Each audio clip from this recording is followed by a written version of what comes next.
बच्चों, I am Rashmi your maths teacher. तो I hope कि आपने 6.1 एक्सरसाइज का इंट्रोडक्शन अच्छे से देख लिया है। अगर देख लिया है तो आपको ये एक्सरसाइज बहुत अच्छे से समझ में आ जाएगी क्योंकि बहुत इजी एक्सरसाइज है। तो ये जो 5 पॉइंट मैंने आपको इंपॉर्टेंट बताए थे, ये क्वेश्चन को सॉल्व करने के पैटर्न थे, या फिंगर टिप पे आप याद रख लो। 5 पॉइंट हमारे यहाँ थे और 2 हमने यहाँ पे क्या देखे थे, एग्जाम्पल्स के थ्रू मैंने आपको समझाया था किस तरह के क्वेश्चन आपके यहाँ पर आएंगे। अब हम यहाँ पे एक्सरसाइज को सॉल्व करते हैं, तो प्लीज उससे पहले चैनल को लाइक शेयर सब्सक्राइब करना ना भूलें। तो इस क्वेश्चन में हम देख रहे हैं कि find the rate of change of the area of a circle with respect to its radius r when r equal to 3 है, जब r इक्वल टू 4 है। तो जो इंपॉर्टेंट थिंग्स होती है उनको इंपॉर्टेंट अंडरलाइन कर लो। फाइंड करना है हमें, क्या फाइंड करना है? Rate of change of the area of circle, मतलब एरिया ऑफ सर्कल क्या है, वो चेंज हो रहा है। किसके रेस्पेक्ट में चेंज हो रहा है? आर के रेस्पेक्ट में चेंज हो रहा है। मतलब आर यहाँ पर क्या है, इंडिपेंडेंट है, और एरिया जो है वो आपका यहाँ पर क्या है, डिपेंडेंट है। क्योंकि जैसे जैसे आप आर को चेंज करते जाओगे वैसे वैसे इसका एरिया क्या होता जाएगा, चेंज होता जाएगा।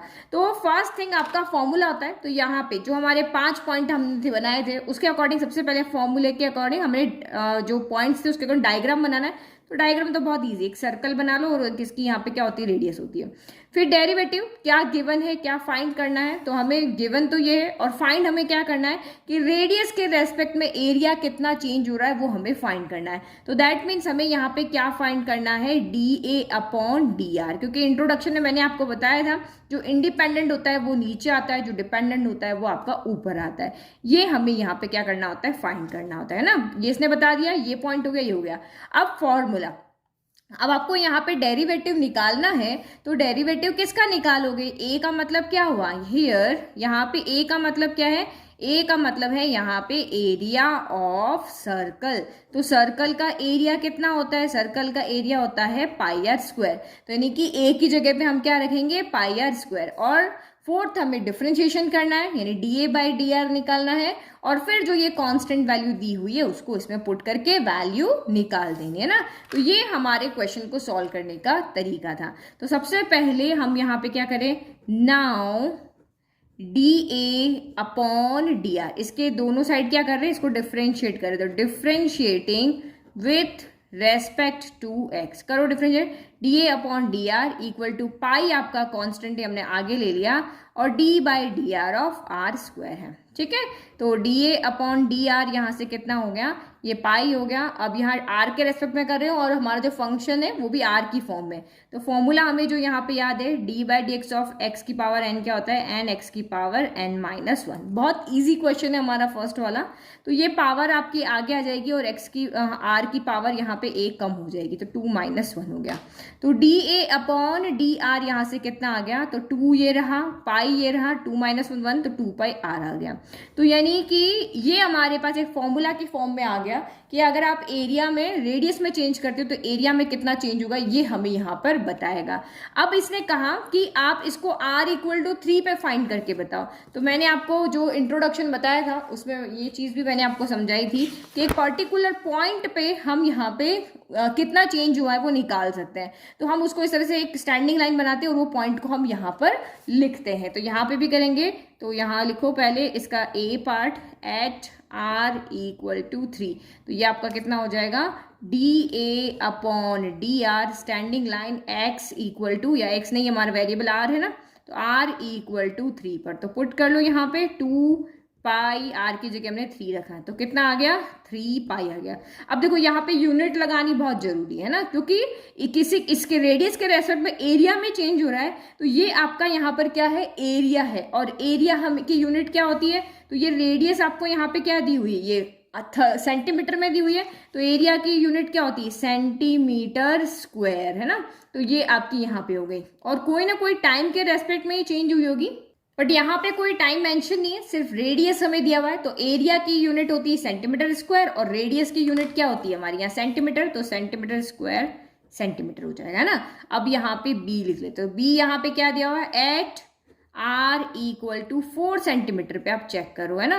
तो यहाँ पे क्या हो जाएगा, सेम यही dA अपॉन dr, कहाँ पे, एट r इक्वल टू 4 पे। तो वैल्यू पुट करो, ये रहा हमारा 2 पाई r की जगह 4, तो ये 2 हो गया, ये पाई हो गया, r की जगह 4 हो गया, तो 4 2 जा 8 पाई। एरिया की यूनिट क्या है, सेंटीमीटर स्क्वायर, और रेडियस की यूनिट क्या है, सेंटीमीटर। तो ये हमारा यहाँ पे फर्स्ट क्वेश्चन का आंसर हो गया, जो कि सबसे सिंपल क्वेश्चन है जो 1 मार्क में पूछा जाता है। चलो अब नेक्स्ट करते हैं हम क्वेश्चन नंबर 2। तो क्वेश्चन नंबर 2 यहां पे आपको क्या कह रहा है, the volume of a cube is increasing. क्या इंक्रीज हो रहा है, वॉल्यूम किसका, क्यूब का, is increasing at the rate of 8 centimetre square पर सेकेंड। तो ये आपको यहाँ पे कह रहा है कि एक क्यूब है, इसका वॉल्यूम जो है वो इंक्रीज हो रहा है, मींस इसकी कैपेसिटी, वॉल्यूम का मतलब क्या होता है, कैपेसिटी इंक्रीज हो रही है किस रेट पर, 8 सेंटीमीटर क्यूब पर सेकेंड पर। How fast is the surface area increasing when the length of an edge is 12 centimetre. तो ये तो हमें यहाँ पे कांस्टेंट दिया हुआ है ना, कि भाई जब उसकी लेंथ 12 सेंटीमीटर हो जाती है, जब क्यूब बढ़ता जाता है उसकी एज जब 12 सेंटीमीटर हो जाती है, तो सरफेस एरिया कितना इंक्रीज करेगा।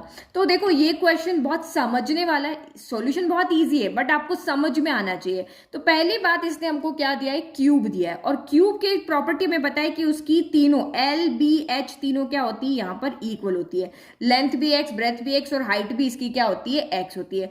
अब इसने कहा कि जो क्यूब का वॉल्यूम है वो इंक्रीज हो रहा है। अब क्यूब का वॉल्यूम किसकी वजह से इंक्रीज हो रहा है, क्योंकि आपको रेट जो दी है वो सेंटीमीटर क्यूब पर सेकंड दी है, तो सेकंड से हम यहाँ पे आइडिया लगाते हैं टाइम की वजह से इंक्रीज हो रहा है, या फिर आपका इस जो क्यूब है उसकी जो लेंथ है, कोई भी एक साइड है उसके बढ़ने से आपका यहाँ पर वॉल्यूम इंक्रीज होता है। तो यहाँ पे देखो, या तो ये हमें जो गिवन है, या तो वो D we upon D T हो सकता है, या फिर जो है वो हमारा यहाँ D we upon D X हो सकता है। तो D we upon D T क्यों, क्योंकि अगर टी के रेस्पेक्ट में चेंज हो रहा है तो ये हमें गिवन है, अगर एक्स के एच के रेस्पेक्ट में अगर चेंज हो रहा है तो ये हमें यहाँ पर गिवन है। तो अगर इस क्वेश्चन को हम ध्यान से देखें तो हमें यहाँ पे कहीं पर भी नहीं दिया है कि लेंथ के रेस्पेक्ट में इसका वॉल्यूम चेंज हो रहा है। तो ये जो रेट हमें यहाँ पे दी हुई है वो सेंटीमीटर क्यूब पर सेकंड है। तो सेंटीमीटर क्यूब कब आता है, जब वॉल्यूम की यूनिट सेंटीमीटर क्यूब होती है, और पर सेकंड है, दैट मीन्स कि ये आपका टाइम के रेस्पेक्ट में यहाँ पर चेंज हो रहा है। तो ये अगर वॉल्यूम टाइम के रेस्पेक्ट में चेंज हो रहा है तो सरफेस एरिया भी आपका टाइम के रेस्पेक्ट में ही चेंज हो रहा है। इसके कहने का मतलब क्या है कि जैसे जैसे सेकंड्स आपके बढ़ रहे हैं, इस क्यूब का जो वॉल्यूम है वो भी यहाँ पर बढ़ रहा है ना। समझने वाली बात ये कि ऑब्वियस है कि जब लेंथ सारे एल बी एच बढ़ेंगे तभी वॉल्यूम बढ़ेगा, लेकिन हमें यहाँ पर ये नहीं दिया हुआ है, हमें ये यहाँ पर दिया हुआ है ना, डीवी अपॉन डी टी हमें यहाँ पे गिवन है। हमने इससे यहाँ पे आइडिया लगा, अगर लेंथ के रेस्पेक्ट में होगा तो ये आपको हमेशा यहाँ पे गिवन होगा, और ये जो यूनिट होगी ना वो आपकी सेकंड ना होकर लेंथ वाली यूनिट होगी। जैसे पीछे थी ना क्वेश्चन नंबर 1 के अंदर, ये देखो हमने जब रेडियस वाला क्वेश्चन लिया था तो जब हमने सॉल्व किया तो यहाँ पे यूनिट क्या आई थी, सेंटीमीटर स्क्वायर पर सेंटीमीटर आई थी। तो इसका मतलब हमने देखा कि ये लेंथ है कोई ना कोई, तो यहाँ रेडियस था। अब यहाँ पे देखो, अगर ये लेंथ होता तो इसकी यूनिट आपकी यहाँ पे क्या होनी चाहिए थी, सेंटीमीटर होनी चाहिए थी। भाई इसकी लेंथ सेंटीमीटर में होगी, तो यहाँ तो सेंटीमीटर है ही नहीं, यहाँ पे आपका क्या है, सेकंड है, तो सेकंड है, इसका मतलब ये टाइम के रेस्पेक्ट में आपका चेंज हो रहा है। तो ये हमने फिगर बना लिया। दूसरा चीज जो हमें डेरिवेटिव में लिखना होता है, क्या गिवन है, क्या फाइंड करना है, तो डीवी अपॉन डी टी हमें यहाँ पर गिवन है, और सरफेस एरिया को हम एस से डिनोट करते हैं, तो D S upon D T हमें यहाँ पर फाइंड करना है। तो दोनों का फिर फॉर्मूला लिखते हैं, ठीक है। तो 2 पॉइंट हमारे हो चुके, डायग्राम हो गया, डेरिवेटिव में से हमने लिख दिया, क्वेश्चन में क्या गिवन है, क्या फाइंड करना। अब फॉर्मूला, फॉर्मूला किसका, तो क्यूब का एक हमें वॉल्यूम पूछा है, वॉल्यूम दिया हुआ है, और हमें सरफेस एरिया पूछा है। तो यहाँ पे हमें ये दोनों फॉर्मूलाज लिखने हैं। तो वॉल्यूम ऑफ क्यूब, ये हमने इंट्रोडक्शन में भी पढ़ा था, तो वॉल्यूम ऑफ क्यूब यहाँ पे कितना होता है, साइड का क्यूब होता है। तो साइड हमने कितने माना है, एक्स सेंटीमीटर माना है, तो ये आपका यहाँ पर एक्स क्यूब हो गया। और आपका सरफेस एरिया, तो सरफेस एरिया क्या होता है, तो ये भी हमने देखा था कि इसकी 6 साइड्स होती है, 6 साइड्स होती है। तो एक साइड का एरिया क्या होता है, साइड स्क्वायर, तो 6 का कितना हो जाएगा, 6 साइड स्क्वायर हो जाएगा, यानी कि ये आपका 6x स्क्वायर हो गया, ठीक है। अब हमें क्या फाइंड करना है, ds अपॉन dt फाइंड करना है, क्योंकि इसने कहा how fast surface area increasing when the length of an edge is 12 centimetre. तो ये तो कांस्टेंट पार्ट है, इसको अलग कर दो, हमें सिर्फ अभी देखना है कि सरफेस एरिया कितना इंक्रीज हो रहा है, तो हम ds अपॉन dt निकाल रहे हैं। तो नाउ डिफरेंशिएटिंग किसको, एस को, ये हमने एस का इक्वल है और ये हमारा वी का इक्वल है, क्योंकि यहां हम पूरा नहीं लिख सकते। Now differentiating S with respect to what, with respect to time, क्योंकि टाइम के रेस्पेक्ट में हमें ये फाइंड करना है, तो मैं इसको टी के रेस्पेक्ट में डिफरेंशिएट करेंगे। तो चलो, ये जो हमारा एस है उसके दोनों तरफ आप डी बाई डी टी लगा दो, तो यहाँ पे D S upon D T हो जाएगा, और यहाँ पे 6 हमने बाहर ले लिया, और d by D T of X square हो जाएगा।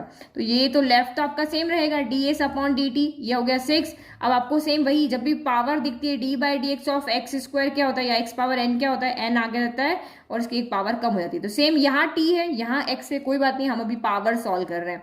2 आगे आ जाएगा, x की पावर 1 कम हो जाएगा, तो ये x की पावर 1 हो गया। अब ये t है और ये x है, तो इसका फिर से डिफरेंशिएट होगा, तो क्या हो जाएगा, dx अपॉन dt हो जाएगा। तो ये हमारा फाइनल आंसर होना चाहिए, बट यहाँ पे तो फिर से डिफरेंशिएशन की फॉर्म आ गई। तो अब यहाँ पे हमें कुछ नहीं करना है, बस इसकी वैल्यू रख देनी है ना, और हमारा सोल्यूशन आ जाएगा। तो अब आपके दिमाग में आएगा कि ये वैल्यू कहाँ से लेकर आए। तो पहले देखो इसको सॉल्व करते हैं। 6 2 जा 12 x D x upon D T, है ना। तो अब हमें इसकी वैल्यू जैसे ही हम पुट कर देंगे और हमारा आंसर यहाँ पे आ जाएगा। तो डी एक्स अपॉन डी टी की वैल्यू हम कहाँ से लेकर आए, ये काम है। तो देखो क्वेश्चन में जो भी चीज़ गिवन होती है ना, वो एवं ही नहीं गिवन होती, उसका कोई ना कोई मतलब होता है। तो ये हमें यहाँ पर गिवन है, तो ये हमारी इसकी वैल्यू निकालने के लिए ही यहाँ पर गिवन है ना। तो देखो D we upon D T आपको दिया हुआ है, और हमारा वॉल्यूम किसके इक्वल है, एक्स क्यूब के इक्वल है। तो हम इसका डिफरेंशिएशन करें तो लेफ्ट में क्या होगा, D we upon D T, इसकी वैल्यू यहाँ पे रख देंगे, ये क्या हो जाएगा 3x square D x upon D T, और यहाँ से हमें वैल्यू मिल जाएगी ना। तो ये चीज़ जो हमें गिवन है वही हमारी हेल्प करेगी इसमें। ऑलमोस्ट सारे क्वेश्चन में सेम प्रोसीजर रहेगा। तो नाउ अब यहाँ पे लिखो given D we upon D T equal to 8 and we know that कि वॉल्यूम जो होता है वो एक्स क्यूब होता है। तो इसको भी डिफरेंशिएट करो, हमें v की वैल्यू थोड़ी ना चाहिए, हमें D x upon D T की वैल्यू चाहिए। तो जो गिवन है उससे हमें जो चाहिए वो हम निकालेंगे। तो यहाँ पे लिखेंगे differentiating with respect to X, तो ये क्या कितना हो जाएगा, D we upon D T इधर हो जाएगा, और यहाँ पे क्या होगा, D by D T of x cube हो जाएगा। तो दिस एम्प्लाइज ये D we upon D T power का होगा, तो 3 आगे आ जाएगा, एक्स की एक पावर कम हो जाएगी, और ये फिर से t और x अलग अलग है, तो डी एक्स अपॉन क्या हो जाएगा, डी टी हो जाएगा। अब D we upon D T की वैल्यू कितनी गिवन है आपको, 8 गिवन है, तो ये वैल्यू उठा करके आप यहाँ रख दो। तो ये कितना हो गया, 8 equal to 3x square D x upon D T. तो मुझे D x upon D T की वैल्यू चाहिए, तो मैं 3x स्क्वायर को उधर भेज रही हूँ, 8 upon 3x square equal to D x upon D T. तो जो वैल्यू मुझे यहाँ चाहिए थी वो मुझे मिल गई। अब इस वैल्यू को उठा करके आप कहाँ पुट कर दोगे, यहाँ पुट कर दोगे। तो लिखो अब now D x upon D T equal to कितना हो गया, 12x तो पहले से था, और D x upon D T की वैल्यू कितनी है, तो 8 अपॉन 3x स्क्वायर है। तो एक x से एक x कैंसिल हो गया, 3 की टेबल में 12 आ गया आपका 4 टाइम। तो ये आपका आंसर यहाँ से कितना हो गया, 32 अपॉन एक्स हो गया। कितना हो गया, 8 4 जा 32, 8 चौक 32, और नीचे कितना हो गया, एक्स हो गया। तो ये हमारा यहाँ से D S upon D T आ गया। ठीक है, अब फाइनल लिख लेते हैं, D S upon D T equal to 32 upon X है। ये सरफेस एरिया है ना, तो सरफेस एरिया के लिए यूनिट क्या होती है, सेंटीमीटर स्क्वायर होती है। नीचे टाइम है, तो टाइम की यूनिट हमें क्या दी हुई है, सेकेंड दी हुई है ना। तो ये ईजी हो गया। अब इसने क्वेश्चन में हमें D S upon D T तो पूछा ही है, लेकिन किस पे पूछा, the length of an edge जब आपकी 12 सेंटीमीटर है तब आप D S upon D T निकाल के बताओ। तो इसका मतलब आपको यहाँ पे पूछा है कि जब x इक्वल टू आपका 12 सेंटीमीटर है तब आप ये पूरा यहाँ पे निकाल के बताओ। तो बस अब हमें ये पूछा है, तो हम यहाँ पे लिख लेते हैं when x equal to 10 centimetre, तो this implies D S upon D T x equal to 10। तो यहाँ जहाँ भी आपको x दिख रहा है वहाँ पे आप 10 नहीं, सॉरी 12 भी है ना, हाँ यस 12 भी है, तो यहाँ पे 12 कर दो, है ना। तो यहाँ पे लिख लो, तो ये जहाँ 32 का 32 रह गया, डिवाइड में आपका 12 चला गया बस, और ये सेंटीमीटर स्क्वायर पर सेकंड है। तो ये 12 कैंसिल हो गया 4 की टेबल से, 4 3 जा 12, और ये 4 8 जा 32, यानी कि फाइनल आंसर कितना आ रहा है, 8/3 सेंटीमीटर स्क्वायर पर सेकंड आ रहा है। ये हमारा यहाँ पे फाइनल आंसर आ रहा है। तो आई होप आपको ये क्वेश्चन बहुत अच्छे से समझ में आया ठीक है, तो ये सारे क्वेश्चन हमें इसी तरीके से करने हैं, वही 5 पॉइंट आपको ध्यान रखने, गिवन देखना है। तो हमेशा जो रेट दी होगी उसके अकॉर्डिंग आपको आइडिया लग जाएगा कि ये यूनिट जो होगी उस यूनिट को देख करके आप आइडिया लगा लोगे कि dv अपॉन dx है या dv अपॉन dt है ना। चलो एक और क्वेश्चन इस वीडियो में करते हैं। तो क्वेश्चन नंबर 3 देखो, the radius of a circle is increasing uniformly at the rate of 3 centimeter per second। तो ये आपको यहाँ पे क्या कह रहा है, एक सर्कल की जो रेडियस है वो इंक्रीज हो रही है यूनिफॉर्मली, ये आपकी यहाँ पर रेट है।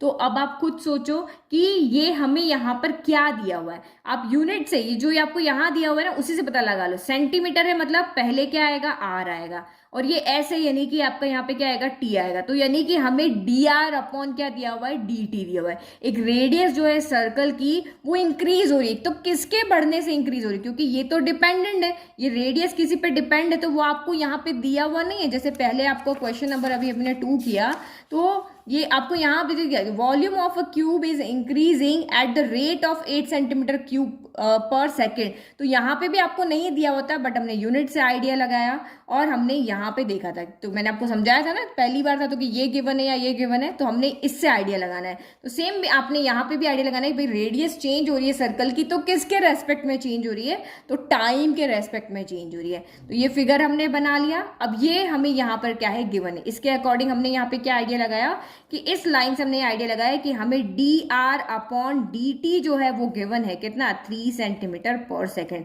देखो ये एक लेंथ है, तो लेंथ है तो इसका सेंटीमीटर आया, ये टाइम है तो इसका सेकेंड आया। ठीक है, find the rate at which the area of circle is increasing. एक बार आपने पता लगा लिया कि नीचे टी आ रहा है, तो यहाँ पर भी आपका टी ही आएगा। अगर उसकी रेडियस टाइम के रेस्पेक्ट में चेंज हो रही है तो उसका एरिया भी टाइम के रेस्पेक्ट में ही चेंज होगा। तो इस लाइन से हमने क्या आइडिया लगाया कि हमें D A upon D T यहाँ पर क्या करना है, फाइंड करना है। और ये जो लास्ट है वो तो हमारा कॉन्स्टेंट है, जो लास्ट में हमें आर इक्वल टू 10 पुट करके निकालना है। ठीक है, तो ये समझ गए। समझने के बाद तो आप क्वेश्चन को बहुत इजीली कर लोगे। ठीक है, तो हम इस तरह से आंसर को स्टार्ट करेंगे क्योंकि थ्योरेटिकल है। Let at any instant of time, यानी किसी भी टाइम पे the radius of the circle R है और इसका एरिया क्या है, ए है। देखो ये जो आपका चैप्टर है ना ये थ्योरेटिकल है, तो आंसर आपको ठीक से रिप्रेजेंट करके वहां पे देना होगा, है ना। तो ये लाइन थोड़ा सा ध्यान में रख लेना। फिर जो गिवन है वो आप समझ ही गए, D R upon D T यहाँ से हमें गिवन था, हमें D A upon D T निकालना है कहाँ पे, आर इक्वल टू 10 पे।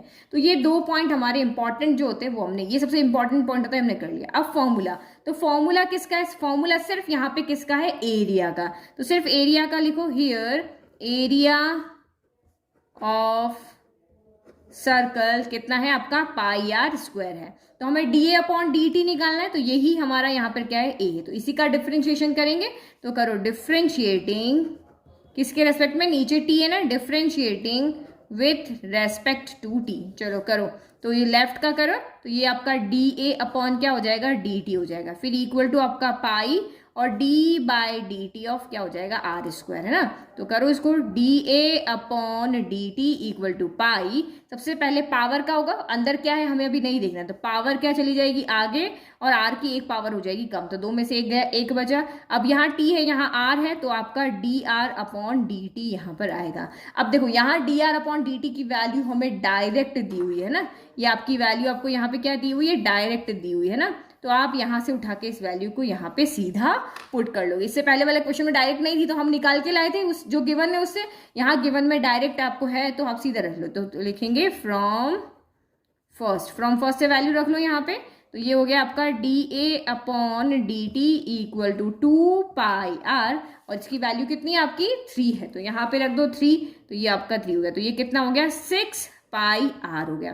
तो D A upon D T 6 pi R है। एरिया है तो एरिया की यूनिट सेंटीमीटर स्क्वायर होती है, टाइम की यूनिट आपको सेकंड दी हुई, तो ये आपका यहाँ पर रहा। अब हमें क्वेश्चन में क्या कहा है कि आर इक्वल टू 10 पे आप इस पॉइंट पे फाइंड करके बताओ, तो हम यहाँ पे निकालेंगे अब D A upon D T at x equal to 10। तो बस यहाँ पे एक्स की जगह पे एक्स क्या sorry R equal to radius है ना, तो यहाँ पे ये आपका r होगा एट r इक्वल टू 10। तो यहाँ पे जहाँ भी r दिख रहा है वहाँ पे आप 10 पुट कर दो, तो ये आपने यहाँ 10 पुट कर दिया, तो ये आपका कितना हो गया 60 पाई हो गया। और यूनिट लगाना मत भूलना, ऊपर एरिया है तो सेंटीमीटर स्क्वायर पहले आएगा, नीचे टाइम है तो यहाँ पे सेकंड आएगा। तो ये हमारा क्या हो गया फाइनल आंसर। फाइनल आंसर को कैसे लिखेंगे, तो फाइनल आंसर जैसा क्वेश्चन का स्टेटमेंट है उसी फॉर्म में लिखना है कि hence the rate of area of the circle is increasing at X radius equal to 10 लिख दो। Hence rate of area of the circle increasing is 60 pi, unit लिखना नहीं भूलना है, सेंटीमीटर स्क्वायर पर second. Now next question, question number 4 देखो, an edge of a variable cube, okay, an edge of a variable cube is increasing at the rate of 3 centimeter per second. How fast is the volume of the cube increasing when the edge is 10 centimeter long? तो ये हमें given है। अब क्या given है, the age, as मतलब क्या हो गया, इसकी साइड हो गई कोई भी, क्योंकि क्यूब की तो चारों साइड्स क्या, तीनों साइड्स क्या होती है, इक्वल होती है, एल बी एच तीनों क्या होती है, इक्वल होती है।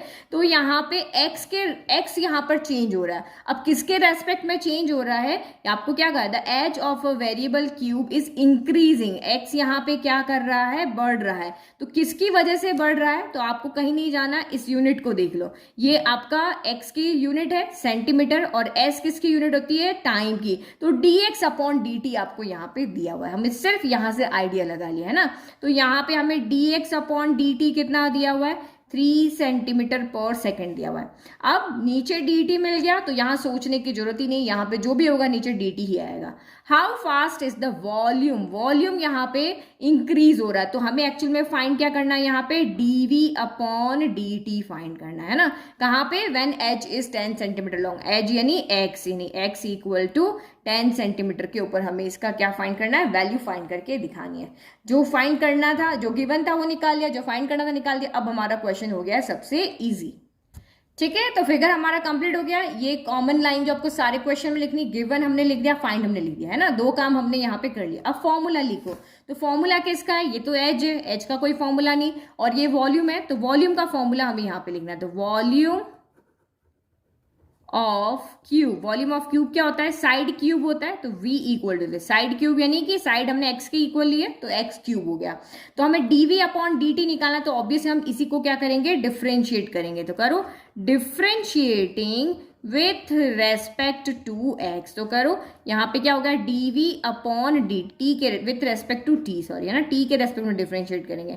तो इधर d बाई डी टी लगा जाए, इधर भी लगा लो, तो d by D T of ये x क्यूब हो गया। तो सबसे पहले आपका यहाँ पर क्या सॉल्व होगा, पावर सॉल्व होगा। तो सबसे पहले पावर जाएगी आगे, तो ये 3 आगे चला गया और x की पावर 1 कम हो जाएगी, तो 3x स्क्वायर हो गया। यहाँ t है, यहाँ x है, तो dx अपॉन आपका क्या आएगा, dt, और dx अपॉन dt की वैल्यू हमें यहाँ पे क्वेश्चन में गिवन है। तो जब क्वेश्चन में गिवन है तो हम डायरेक्ट इस वैल्यू को यहाँ पर पुट कर देंगे। तो है ना, जब सॉल्यूशन लिखोगे तब आपको ऐसे लिखना है, फ्रॉम फर्स्ट से हमने dx अपॉन dt की वैल्यू रखी, तो dv अपॉन dt कितना आ गया, ये 3x स्क्वायर है, और यहाँ पे वैल्यू कितनी है आपकी, 3 है, तो यहाँ पे ये लिख दो इंटू 3 हो गया। तो ये कितना हो गया आपका यहाँ पर 9x स्क्वायर हो गया।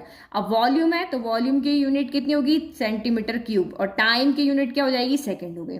अब इसने हमें कहा है कि भाई x इक्वल टू 10 पे आप हमें फाइंड करके बताओ कि वॉल्यूम कितना इंक्रीज हुआ है। तो यहाँ पे लिखेंगे dv upon dt at x equal to 10, तो वैल्यू पुट कर लो, ये 9 हो गया और यहाँ पे 10 का स्क्वायर हो गया, इस x की जगह 10 रखा, तो ये 10 स्क्वायर क्या होता है 100, और 9 इंटू 100 900, और यूनिट आपको साथ में लगानी है। तो ये हमारा यहाँ पे आंसर हो गया कि कितना dv अपॉन dt ये था, ये वेरिएबल के फॉर्म में था, और ये एग्जैक्ट पॉइंट पे। अब x इक्वल टू 10 का है, 20 का है, आप सब पे इसका निकाल सकते हो। तो rate of increase of volume कितना हो गया, 900 सेंटीमीटर क्यूब पर सेकेंड, ठीक है। ये फाइनल आंसर, जैसा क्वेश्चन पूछा है उस फॉर्म में आपको लिख देना है। तो क्वेश्चन नंबर 5 आपको यहाँ पे क्या कह रहा है, 1 to 4 आपको अच्छे से समझ में आ गए। अब धीरे धीरे आगे जाओगे, क्वेश्चन थोड़े चेंज होते जाएंगे, है ना। A stone is dropped into a quite lake and waves move in a circle at the speed of 5 centimeter per second। तो यहाँ पे क्या कह रहा है, जैसे कि मैं यहाँ पे एक लेक बना देती हूँ ना, ये मेरी क्वाइट लेक है। क्वाइट लेक है मतलब अभी इसमें पानी में कोई हलचल नहीं है ना, जैसा पानी है वैसे ही है।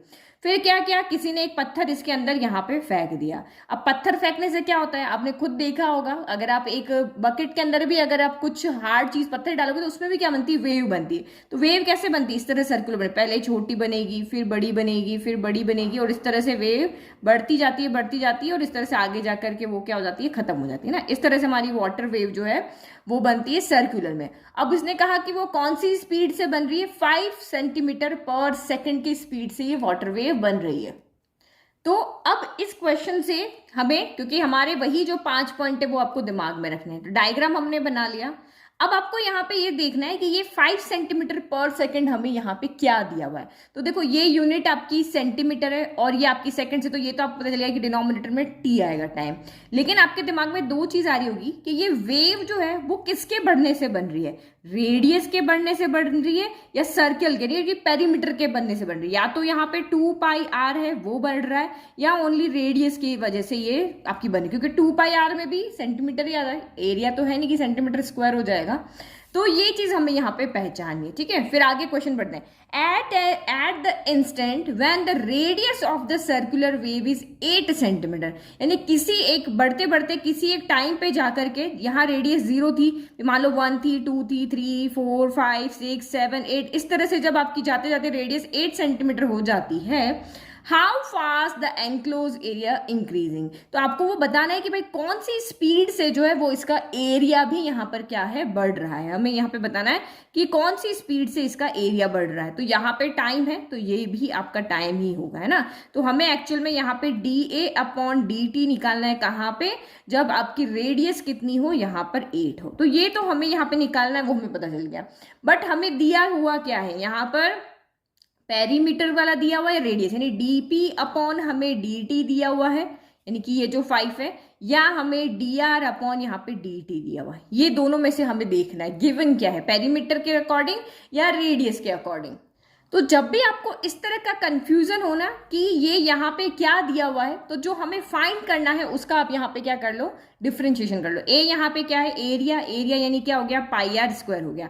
तो पाई आर स्क्वायर हो गया, तो हम इसका डिफरेंशिएशन करेंगे तभी हमें dA/dt मिलेगा। तो डिफरेंशिएट करो तो ये आपका dA/ क्या हो गया, dt हो गया। तो ये पाई हो गया। अब इसका डिफरेंशिएट करोगे यहाँ पे d/dt ऑफ क्या, आर स्क्वायर। तो इससे हमें आइडिया लग जाएगा कि हमें क्या गिवन है। जब भी आप कंफ्यूज हो, नहीं पता चल रहा है, तो यहां से आप हेल्प लोगे ना। तो ये पाई हो गया, ये 2r का, आर स्क्वायर का क्या हो जाएगा, 2 आगे आ जाएगा, आर की पावर 1 कम हो जाएगा, और ये dr/dt हो जाएगा। तो मुझे अगर dA/dt निकालना है तो dr/dt मुझे चाहिए ना, इसकी वैल्यू यहाँ पुट करेंगे तभी तो हमारा dA/dt आएगा। तो इसका मतलब जो गिवन है आपको ये 5 सेंटीमीटर पर सेकेंड, ये dp/dt नहीं है, dr/dt है। तो अगर क्योंकि पेरीमीटर की फॉर्म होती तो हम यहाँ पे dp/dt आता, बट हमारा यहाँ पे क्या आ रहा है, dr/dt आ रहा है। तो दैट मीन्स ये आपका यहाँ पर क्या है, जो आपको ड्रॉप करने पर जो सर्कुलर वेव बन रही है, एक्चुअल में वो रेडियस के बनने से बन रही है ना। रेडियस जैसे जैसे बढ़ रहा है वैसे वैसे वेव आपकी बढ़ती जा रही है। जब रेडियस 0 थी, 1 पे आई तो ये वेव बनी, जब 2 पे आई तो ये बनी, 3 पे आई तो ये बनी, ऐसे करते करते 7, 8 पे आएगी तो इस तरह से आपकी एक और वेव यहाँ पे बन जाएगी। तो हमें बस वो स्पीड निकाल करके बतानी, how fast the enclose area increasing, area किस स्पीड से यहाँ पे बढ़ रहा है। तो क्वेश्चन का पूरा तरीका आप समझ गए इसको, कि ये हमें फाइंड करना है और ये dr/dt हमें गिवन है। बस dr/dt जो गिवन है यहाँ वैल्यू पुट करो और आपका आंसर यहाँ पर आ गया। तो सॉल्यूशन आप समझ चुके हो, बस मैं आपको रिप्रेजेंट कैसे करना बता देती हूँ। तो इस तरह से हम आंसर लिखेंगे, लेट एट एनी इंस्टेंट, मतलब किसी पर्टिकुलर टाइम पे जो the radius of the circular wave भी आर, उस सर्कुलर वेव की जो रेडियस आर है और उसका एरिया जो है वो ए है। अब ये हमें गिवन है। उसके बाद हमारे जो पॉइंट थे, हमने स्लिप बना रखी थी, तो उसके अंदर हमने यहाँ पे क्या कहा था, उसके बाद हम फॉर्मूला लिखते हैं ना। तो फॉर्मूला क्या हो गया, एरिया का पाई आर स्क्वायर हो गया, ये हमें गिवन है, ये हमें यहाँ पे फाइंड करना। सारा कुछ मैं आपको एक्सप्लेन कर चुके हैं ना। तो हम इसको क्या करेंगे, जो फॉर्मूला है उसको हम डिफ्रेंशिएट करते हैं। तो ये सेम जैसे यहाँ डिफरेंशिएट किया dr/dt की वैल्यू जो हमें गिवन थी वो हमने यहाँ पर क्या कर दी, पुट कर ली। तो 10 पाई आर आ गया। अब हमें r = 5 पे r = 8 पे हमें वैल्यू निकालनी, तो r की जगह हम यहाँ पे इसमें क्या कर देंगे, 8 पुट कर देंगे। तो ये 10 × 8 क्या हो जाएगा, 80 पाई हो जाएगा। अब ये एरिया है तो एरिया की यूनिट सेंटीमीटर स्क्वायर होती है और टाइम की यूनिट आपको यहाँ पे सेकेंड दी हुई। तो ये हमारा यहाँ पर क्या हो गया, आंसर आ गया। तो this implies rate of increase of enclosed area, कितना है आ रहा है यहाँ पे आपका 80 पाई, यूनिट लगाना नहीं भूलना है, सेंटीमीटर पर सेकंड हो गया, है ना।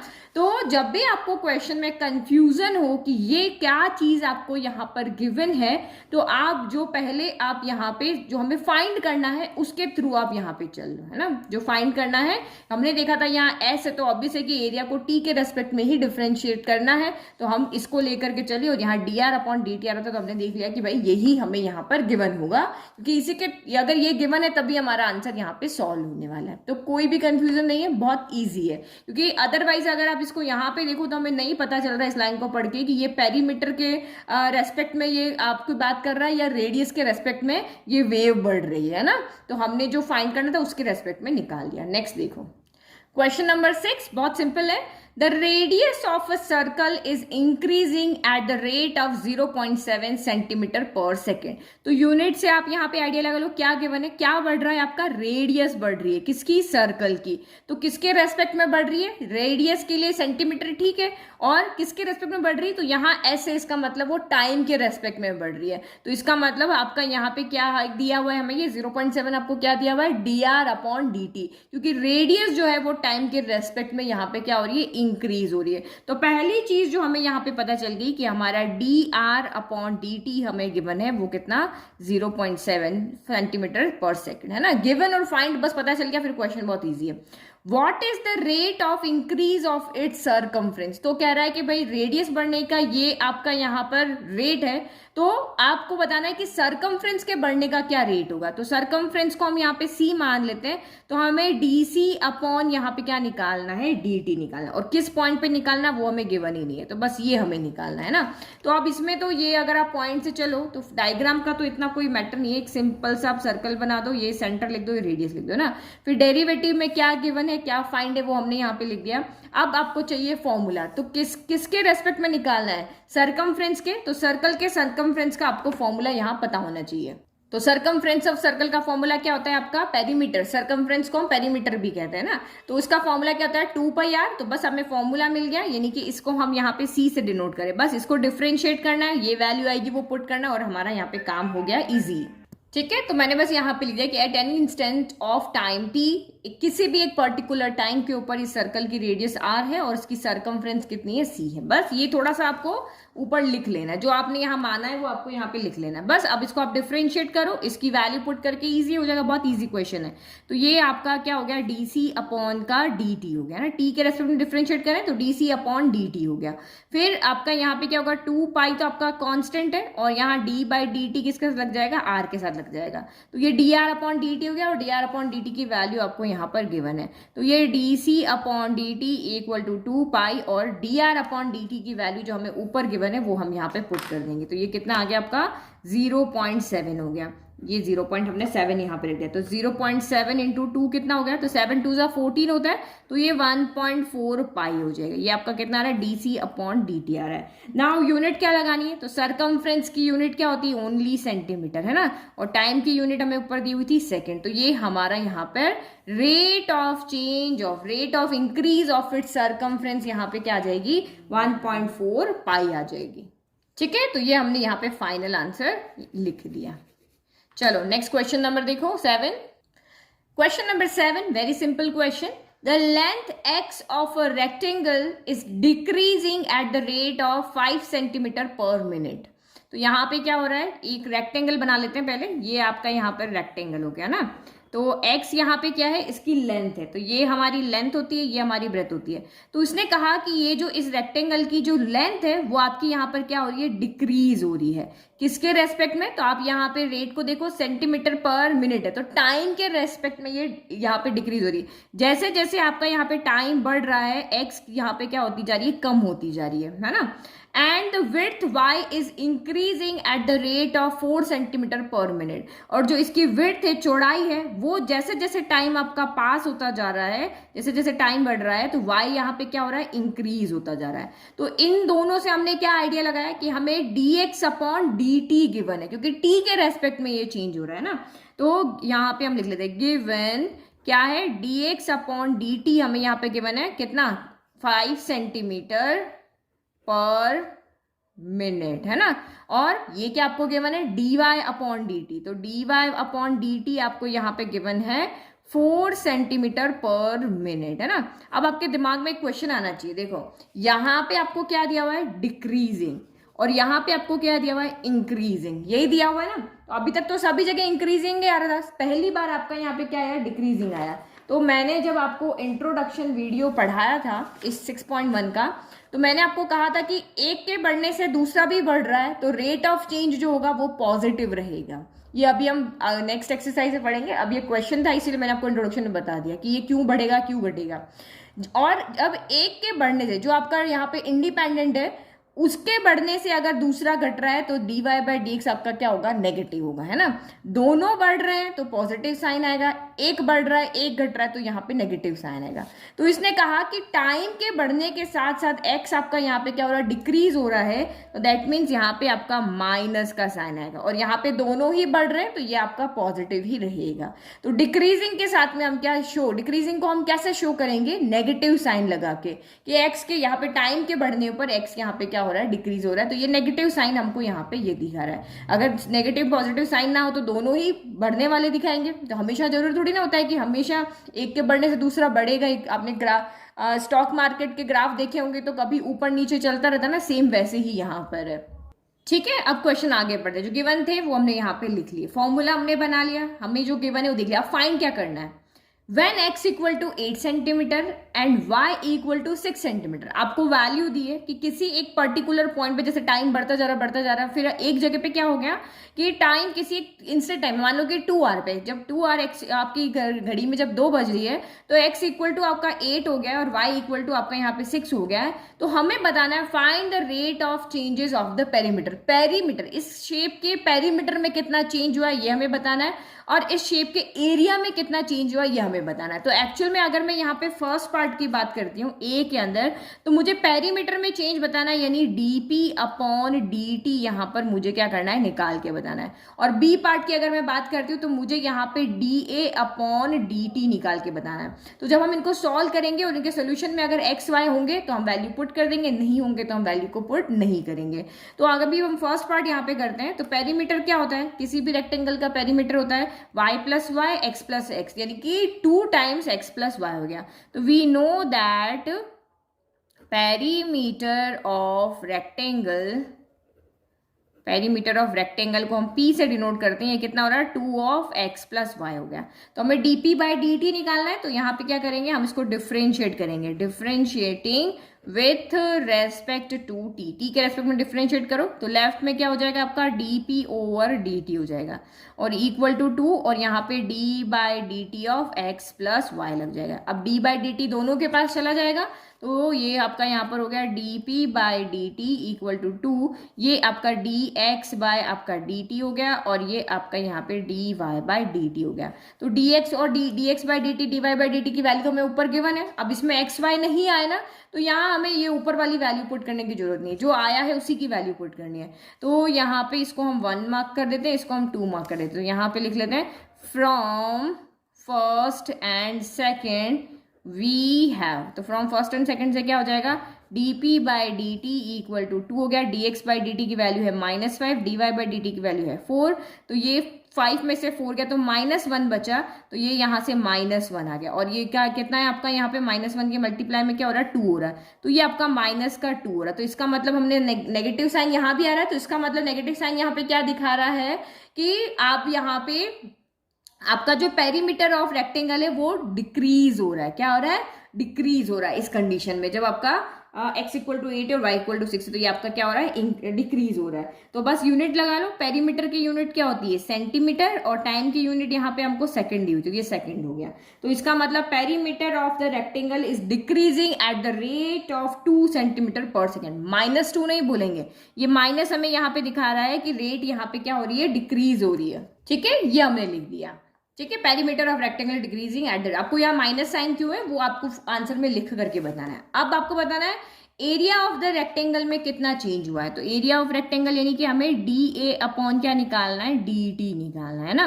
तो एरिया ऑफ रेक्टेंगल क्या होता है, एरिया ऑफ रेक्टेंगल आपको फॉर्मूला पता होना चाहिए। एरिया ऑफ रेक्टेंगल कितना होता है, x इंटू वाई, लंबाई इंटू चौड़ाई होता है ना, तो ये आपका हमने इसको a लिया है, तो ये कितना है x इंटू वाई है। अब इसको हम यहाँ पे क्या करेंगे, डिफ्रेंशिएट करेंगे, ठीक है, तभी तो dA अपॉन dt आएगा। Differentiating with respect to what, t के रेस्पेक्ट में, तो ये तो यहाँ पे क्या हो गया, ये भी वेरिएबल है, ये भी वेरिएबल है, दोनों प्रोडक्ट में है, तो ये u इंटू वी, यानी प्रोडक्ट मैथड से हम इसका डिफ्रेंशिएशन करेंगे। तो यहाँ पे तो सिंपली आपका dA अपॉन dt आ गया, और इधर यहाँ पे क्या हो जाएगा, एक बार x को ऐसे ही छोड़ दो, dy अपॉन dt हो गया, फिर एक बार आप यहाँ पे y को ऐसे ही छोड़ दो, ये आपका dx अपॉन dt हो गया। तो अब यहाँ पे देखो, मुझे इसकी वैल्यू चाहिए इस तरीके से, है ना, तो मेरे पास x भी गिवन है, y भी गिवन है, dx upon dt, dy upon dt, चारों की वैल्यू मुझे यहाँ पे पता है। देखो ये फर्स्ट सेकंड और ये क्वेश्चन के अंदर मेरी ये रही वैल्यू, है ना, तो पुट करेंगे value, putting all the values, मैं यहाँ पे सिंपल ही लिखेगी, है ना, पुटिंग वैल्यूज, सबकी वैल्यूज हम यहाँ पे पुट कर रहे हैं। तो ये यहाँ पे dA अपॉन dt कितना हो जाएगा, x कितना है, x 8 है, y 6 है ना, तो यहाँ पे रख दिया हमने 8। फिर dy अपॉन dt कितना है, तो ये आपका यहाँ पर 4 है, तो ये रख दो, यहाँ पर कितना हो गया, 4 हो गया। फिर प्लस y कितना है, तो क्वेश्चन में आपको 6 दिया था, और dx अपॉन dt कितना है, तो ये आपका माइनस का 5 है, ये अभी हमने लिखा, ये रहा, है ना। चलो करो अब इसको सॉल्व, 8 4 32 हो गया, फिर प्लस माइनस माइनस 6 5 30 हो गया। तो इसका मतलब आपका यहाँ से dA अपॉन dt कितना आ रहा है, तो 32 में से 30 गया, तो ये आपका 2 बचा, तो प्लस का 2 है। अब ये एरिया है, एरिया की यूनिट होती है सेंटीमीटर स्क्वायर, टाइम की यूनिट हमारे पास क्या है, सेकंड है, तो ये पॉजिटिव आ रहा है, तो इसका मतलब यहाँ पे क्या हो गया कि हमारा यहाँ पर जो एरिया ऑफ ए रेक्टेंगल है वो इंक्रीज हो रहा है, वो डिक्रीज नहीं हो रहा है। ओके, इजी, ये आंसर जरूर लिखना, पॉजिटिव है इसलिए उसको हमने इंक्रीजिंग कर दिया। तो ये क्वेश्चन नंबर 7 हो गया। नाउ नेक्स्ट क्वेश्चन नंबर 8 देखो, बलून वाला क्वेश्चन है, ये सारे फिजिक्स से रिलेटेड क्वेश्चन है ना, फिजिक्स वाले बच्चों को ये क्वेश्चन बहुत अच्छे से समझ में आ रहे हैं, कॉमर्स वाले बच्चों को थोड़ी सी दिक्कत यहाँ पे हो रही होगी, है ना। तो क्वेश्चन नंबर 8 देखो, a balloon which always remains spherical on inflation, inflation मतलब जब आप उसमें एयर पंप करते हो तो जैसे जैसे उसमें हवा बढ़ती जाएगी, इन्फ्लेशन मतलब बढ़ना, है ना, तो जैसे जैसे उसमें हवा बढ़ती जाएगी तो बलून जो एक शेप लेगा वो एक स्पेरिकल शेप लेगा, इस तरह से, है ना, एक स्पेरिकल शेप वो यहाँ पे लेता रहेगा। जैसे जैसे आप हवा डालते रहोगे ये और स्पेयर बढ़ता रहेगा, पर इसकी शेप हमेशा यहाँ पे क्या रहेगी, स्पेरिकल रहेगी। और is being inflated by pumping in 900 cubic centimeters of gas per second। तो ये आपका यहाँ पे क्या कह रहा है कि आप इसमें जो एयर पंप करने की जो स्पीड है वो क्या है, 900 क्यूबिक सेंटीमीटर ऑफ गैस पर सेकंड, एक सेकंड के अंदर 900 क्यूबिक सेंटीमीटर गैस आप इसके अंदर भर देते हो। तो ये तो हुआ हमारा गिवन पार्ट, है ना। अब आपको यहीं से समझ में आ जाना चाहिए कि हमें क्या गिवन है, 900 क्यूबिक सेंटीमीटर मतलब सेंटीमीटर क्यूब पर सेकंड हो गया। तो सेंटीमीटर की पावर यहाँ पे क्या है, क्यूब है, तो क्यूब कब आता है, एरिया में आता है या वॉल्यूम में आता है, वॉल्यूम में आता है, वॉल्यूम में ही हम पावर क्यूब लगाते हैं ना, किसी का भी वॉल्यूम निकालते हैं। तो इसका मतलब ये जो 900 आपको ये जो रेट यहाँ पे दी हुई है, एक्चुअल में आपको ये इसका वॉल्यूम की रेट है ना, कितनी इस स्पीड से हम यहाँ पे ये एयर इसमें भर रहे हैं, तो एयर भर रहे हैं तो इसका मतलब इसका वॉल्यूम बढ़ रहा है ना। तो आपको यहाँ पे क्या दिया हुआ है, dv अपॉन dt दिया हुआ है, क्योंकि टाइम हमने यहाँ से देखा और वॉल्यूम हमने यहाँ से देखा, अगर यही स्क्वायर होता तो हम एरिया लिखते हैं ना। तो dv अपॉन dt आपको कितना दिया हुआ है, 900 सेंटीमीटर क्यूब पर सेकेंड दिया हुआ है। फाइंड द रेट, अब हमें फाइंड क्या करना है, फिगर हम यहाँ पे बना चुके हैं, वही 5 चीजें दिमाग में रखनी, डायग्राम बन चुका है, डेरिवेटिव में क्या गिवन है वो लिख दिया। फाइंड क्या करना है, देखो फाइंड द रेट, वो रेट बताओ eight which the radius of the balloon increases. तो आपको यहाँ पे क्या करना है, वो रेट फाइंड करके बतानी है जहां पे इस बलून का रेडियस इंक्रीज हो रहा हो। तो रेडियस इंक्रीज हो रहा है यानी कि dr हो गया, और किसके रेस्पेक्ट में होगा, तो ऊपर t था तो नीचे भी t के रेस्पेक्ट में ही होगा।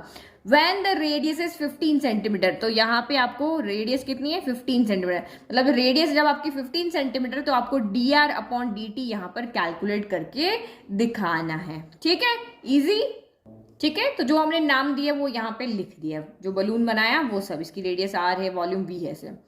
अब आप यहाँ पे देखो, ये हमें यहाँ पे फाइंड करना है, बट रेडियस का कोई फॉर्मूला नहीं है यहाँ पे ना। जैसे एरिया होता तो हम एरिया का फॉर्मूला लिख करके, जैसे अभी तक हम क्वेश्चन में करते आ रहे हैं, जैसे यहाँ पे देखो हमें dp बाई dt निकालना था, तो पेरीमीटर का हमारे पास फॉर्मूला था, तो हमने इसको सीधा डिफ्रेंशिएट कर लिया, ठीक है। एरिया निकालना था, तो एरिया का हमारे पास फॉर्मूला, तो उसको सीधा हमने डिफ्रेंशिएट कर लिया। लेकिन यहाँ पे हमें dr/dt निकालना है, और बलून के रेडियस निकालने का कोई फॉर्मूला नहीं होता। पेरीमीटर निकालने का होगा, एरिया निकालने का होगा, वॉल्यूम निकालने का होगा, सॉरी पेरीमीटर सर्कल का होता है ना, इसमें सिर्फ एरिया वॉल्यूम होगा, है ना। तो ये निकालने का हमारे पास कोई फॉर्मूला यहाँ पर नहीं है। तो जो गिवन है उसका एक फॉर्मूला हमें पता है, स्पेयर का वॉल्यूम का फॉर्मूला हमें पता है, तो हम इससे स्टार्ट करके चलते हैं, क्योंकि देखो इसकी वैल्यू हमें पता है, तो यहाँ से हमें dr/dt मिल जाएगा, क्योंकि इसमें हम यहाँ पे इसको डिफ्रेंशिएट करने के लिए या dr/dt निकालने के लिए यहाँ पर कुछ भी नहीं है। तो अब हम सीधा यहाँ पे वॉल्यूम के पास जाते हैं, ठीक है। तो जो हमें पता है उसी की जरूरत है। वॉल्यूम आपका कितना होता है स्पेयर का, 4/3πr³ होता है। अब इसको आप टी के रेस्पेक्ट में डिफ्रेंशिएट कर दो, differentiating with respect to T, चलो करो। तो ये आपको dv/ क्या हो गया, dt हो गया, फिर इक्वल टू आपका 4/3π एज इट इज रह गया, और d/dt ऑफ r³ हो गया, है ना। तो dv/dt की, चलो इसकी वैल्यू बाद में रखते हैं, पहले एक बार इसको डिफ्रेंशिएट कर देते हैं। तो ये आपका 4/3π हो गया। अब r³, अब इसका हमें यहाँ पे क्या करना है, डिफ्रेंशिएशन करना है। तो इसमें क्या हो जाएगी, पावर आगे आ जाएगी और r की पावर 1 कम हो जाएगी। तो ये t है और ये r है, तो यहाँ पे फिर से डिफ्रेंशिएशन होगा, dr/dt होगा। अब ये हमें यहाँ पे फाइंड करना है, यही तो हमें फाइंड करना है, तो इसका मतलब ये सब उधर चले जाने चाहिए। अब देखो dv/dt की वैल्यू भी हमें यहाँ पता है, कितनी पता है, 900 है, तो इस वैल्यू को भी हम यहाँ पे रख देते हैं ना। तो ये आपका यहाँ पे वैल्यू रखोगे तो ये कितना हो जाएगा, ये आपका यहाँ पर आ गया 900। फिर इसके बाद इन सबको उधर भेजो, तो ये आपका 3/ क्या हो गया, 4 हो गया, 3/4 हो गया, 3 ऊपर चला गया, 4 नीचे आ गया, तो ये ऊपर वाले सारे क्या हो जाएंगे, यहाँ नीचे आ जाएंगे। अच्छा यहाँ पे तो ये 3 से ये 3 कैंसिल हो रहा है ना, तो ये तो फिर आपका 3 तो हो गया ना कैंसिल, बस 4πr² नीचे चला जाएगा, तो 1/4πr² इक्वल टू आपका क्या हो गया, dr/dt हो गया। तो और कुछ कैंसिल कर सकते हो, 4 से कैंसिल हो जाएगा, चलो रहने देते हैं ऐसी, है ना, r की वैल्यू भी रखनी है। तो दिस एम्प्लाइज dr/dt आपका यहाँ से कितना हो गया, 900/4πr² हो गया। अगर यूनिट लिखनी तो रेडियस किस में मेजर करते हैं, सेंटीमीटर में, टाइम किस में मेजर करते हैं, सेकंड के अंदर। अब आपको कहा है कि dr/dt आप r इक्वल टू 15 पे निकाल के बताओ, तो हम यहाँ पे dr/dt निकालते हैं r इक्वल टू 15 पे, तो dr/dt eight r equal to 15 पे, तो करो पुट यहाँ पे, ये आपका 900 हो गया, डिवाइडेड बाई आपका 4π हो गया, ये आपका 15 का स्क्वायर हो गया, है ना। तो ये आपका 900 हो गया, फिर आपका 4 इंटू पाई इंटू 15 का स्क्वायर कितना होता है, तो 15 का स्क्वायर होता है हमारा 225 हो गया, ठीक है। तो अब 225 इंटू 4 अगर हम करते तो वो भी 900 आ जाएगा, तो ये आपका हो गया 900/900 पाई हो गया, 900 से 900 कैंसिल 1 टाइम, तो ये आपका यहाँ से कितना है, 1/पाई आया। तो ये वही रेडियस की यूनिट सेंटीमीटर, टाइम की यूनिट आपकी सेकंड, तो ये आपका आंसर कितना आ रहा है, 1/पाई सेंटीमीटर पर सेकंड, मतलब रेडियस के जब आपका यहाँ पर फाइंड द रेट, तो हमें rate at which the radius of the balloon increases, तो ये जो हमारे रेडियस के इंक्रीज होने की जो आपकी यहाँ पे रेट है वो कितनी है, 1/पाई सेंटीमीटर पर सेकेंड। तो क्वेश्चन नंबर 9 बहुत सिंपल क्वेश्चन है, a balloon which always remains spherical has a variable radius. तो ये आपको यहाँ पे क्या कह रहा है, एक बलून है जो जिसमें अगर आप हवा भरोगे तो वो हमेशा यहाँ पे क्या रहेगा, स्पेरिकल शेप में रहेगा। किस तरह से, हम पहले फिगर बना लें, हमारा सबसे फर्स्ट पॉइंट है डायग्राम, तो ये हमने डायग्राम बना लिया ना, और इसकी रेडियस जो है वेरिएबल है, वेरिएबल का मतलब घटती है बढ़ती है, इस तरह से है। Find the rate at which its volume is increasing with the radius when the letter is 10 centimetre. तो ये आपको यहाँ पे क्या कह रहा है कि एक, ये सिर्फ हमें यहाँ पे ये दिया हुआ है कि एक बलून है, वो है ना स्पेरिकल शेप का है, उसकी रेडियस वेरिएबल है, ये आपको यहाँ पे कहा है ना। सेकेंड लाइन में हमें ये कह रहा है कि आप इसका यहाँ पे क्या रेट निकालना है, कौन सी रेट के ऊपर इसका वॉल्यूम जो है इंक्रीज हो रहा है विद द रेडियस। तो यानी कि हमें यहाँ पे dv/ क्या निकालना है, dr निकालना है। यही तो कहा कि एट विच, वो रेट निकाल के बताओ जहां पे उसका वॉल्यूम इंक्रीज हो रहा है विद द रेडियस, यानी रेडियस के रेस्पेक्ट में इसका वॉल्यूम जो है वो इंक्रीज हो रहा है। कहाँ पे, जब आपका आर कितना है यहाँ पर 10 सेंटीमीटर है। आर इक्वल टू कितना है, क्योंकि आर आपका वेरिएबल है, बढ़ता जा रहा किसी पॉइंट पे जाकर के 10 सेंटीमीटर हो गया है, तो यहाँ पे आप dv अपॉन dr निकाल के बताओ। तो बहुत ईजी है, वॉल्यूम का फॉर्मूला आपको पता है, वॉल्यूम का फॉर्मूला आपको यहाँ पे पता है, आर के रेस्पेक्ट में डिफरेंशिएट करना है, तो बस आप वॉल्यूम का फॉर्मूला लिख लो, डिफरेंशिएट कर लो, आपका आंसर आ जाएगा। ठीक है, तो जो हमें लाइन लिखनी थी वो लिख ली, हमें फॉर्मूला पता है वो हमने यहाँ पे लिख दिया। अब हम इसको आर के रेस्पेक्ट में क्या कर रहे हैं, डिफरेंशिएट कर रहे हैं। तो dv upon dr equal to 4/3 and pi जो है वो कांस्टेंट है, तो d/dr ऑफ कितना हो गया, r³ हो गया। चलो करो solve, 4/3 pi d/dx of x की पावर n क्या होता है, पावर आगे आ जाती है और r की पावर 1 यहाँ पे कम हो जाती है। अब r के रेस्पेक्ट में डिफरेंशिएशन कर रहे हो, r का ही कर रहे हैं, तो आगे अब यहाँ पे कुछ नहीं आएगा। तो dv अपॉन dr आपका यहाँ से कितना हो गया, 3 से 3 कैंसिल हो गया, 4πr² हो गया। ठीक है, चलो अब हमें कहाँ पे निकालना है, रेडियस, कौन सी रेडियस पे निकालना है, क्योंकि रेडियस वेरिएबल है। तो dv अपॉन dr है ना, वो हमें निकालना है r इक्वल टू 10 पर। तो पुट कर लो 4 और ये आपका 10 का क्या हो गया, स्क्वायर हो गया। तो 10 का स्क्वायर क्या होता है, 100 इंटू 400 पाई हो गया। अब यूनिट ये क्या है, आपका वॉल्यूम है, तो वॉल्यूम की यूनिट क्या होती है, सेंटीमीटर क्यूब होगी, है ना। यहाँ पे देखो सेंटीमीटर दिया हुआ है, बस समझ लो सेंटीमीटर क्यूब लगाना है, और जो रेडियस है उसकी यूनिट क्या होगी, तो सेंटीमीटर होगी। तो ये हमने यहाँ पे लिख दिया है ना। तो rate of increase of volume with respect to its radius is this, दिया आपका आंसर है। ओके, ये फाइनल आंसर, और इस तरह से जैसा क्वेश्चन पूछा है वैसे ही आंसर आपको लिख करके देना है। क्वेश्चन नंबर 10 बहुत ही इंपॉर्टेंट एंड इंटरेस्टिंग क्वेश्चन है और समझने वाला क्वेश्चन है। A ladder 5 metre long is leaning against wall. तो एक 5 मीटर लॉन्ग लैडर है, लैडर मतलब सीढ़ी है, लीनिंग मतलब वो झुकी हुई, एक वॉल के थ्रू यहाँ झुकी हुई। लेट कि मुझे इस विंडो तक जाना है, तो मैं सीढ़ी को ऐसे रखूंगी ना, तो वो इस तरह से यहाँ पे क्या है, झुकी हुई है। द बॉटम ऑफ द, चलो पहले हम इस लैडर को बना लेते हैं ना, यहाँ पे इस तरह से हमने यहाँ पे एक लैडर को रखा हुआ है। ये हमारी यहाँ पर वॉल है, ये हमारा यहाँ पर ग्राउंड है, और ये हमारी यहाँ पे क्या है, लैडर है ना। समझ में आ गया, ये लैडर है। तो कॉमन सेंस है कि लैडर वॉल के साथ झुकी होगी और नीचे ऑब्वियसली ग्राउंड होगा। ठीक है, the bottom of the ladder is pulled along the ground. अब यहाँ पे क्या हो गया, मान लो कि यहाँ पे एक विंडो थी, यहाँ पे काम हो गया, अब हमें इस विंडो पे जाकर के पेंट करना है ना। तो आया आदमी और उसने क्या किया, अब वो यहाँ ऊपर से तो लैडर को खींचेगा नहीं, गिर जाएगा ना भाई, लैडर को नीचे उसको लेकर आना है, तो क्या करेगा, वो अपने फ्रेंड को बोलेगा भाई इस लैडर को यहाँ से थोड़ा सा खींच, धीरे धीरे खींचना, मैं गिरना नहीं चाहिए और मैं यहाँ पे आ जाना चाहिए। तो ये जो लैडर को खींचने का जो रेट है ना, वो उसने क्या दिया हुआ है, 2 सेंटीमीटर पर सेकेंड, यानी कि 1 सेकंड में वो इस लैडर को यहां से यहां खींच लेता है। कितना, 2 सेंटीमीटर खींच लेता है, 1 सेकंड में 2 सेंटीमीटर ये दूर आ जाता है। हाउ फास्ट, अब आपका यहाँ पे एक चीज देखो, यहाँ बाद में बढ़ते हैं। अगर ये लैडर को यहाँ से खींचेगा, तो मान लो कि अभी ये यहाँ पर 100 फीट की हाइट पे ये विंडो, तो ऑब्वियसली ये हाइट इसकी, अब इस विंडो पे आएगा तो ये हाइट क्या हो जाएगी, पहले से कम हो जाएगी। भाई पहले इतनी हाइट थी, अब लैडर को उसने यहाँ से खींचा तो ये पॉइंट नीचे आते तो यहाँ आ जाएगा, तो अब हाइट यहाँ पे क्या हो जाएगी, कम हो जाएगी। तो हमें वही निकालना है। How fast is its height on the wall decreasing when the foot of the ladder is 4 meter away from the wall? तो इसने क्या बोला कि हमने लैडर को यहाँ पे 2 सेंटीमीटर पर सेकंड की रेट से आप इसको खींच रहे हो, तो यहाँ पे इस लैडर के नीचे आने की क्या रेट है, मतलब यहाँ इसके वाई जो इसकी हाइट है उसके डिक्रीज होने की क्या रेट है, मतलब ये 1 सेकंड में कितनी नीचे आ रही है। ये 1 सेकंड में 2 सेंटीमीटर हम इसको खींच रहे हैं, तो ये 1 सेकंड में कितनी नीचे आ रही है, हमें एक्चुअल में वो फाइंड करके बताना है। तो देखो लैडर की लेंथ आपको यहाँ पे 5 मीटर दी हुई है, और जब हमने यहाँ पे ये कंडीशन पहले थी, अब सेकंड कंडीशन हमने लैडर को यहाँ पे क्या कर लिया, खींच लिया। पहले वाली विंडो यहाँ थी, अब ये लैडर आपकी इस विंडो पे आ गई ना।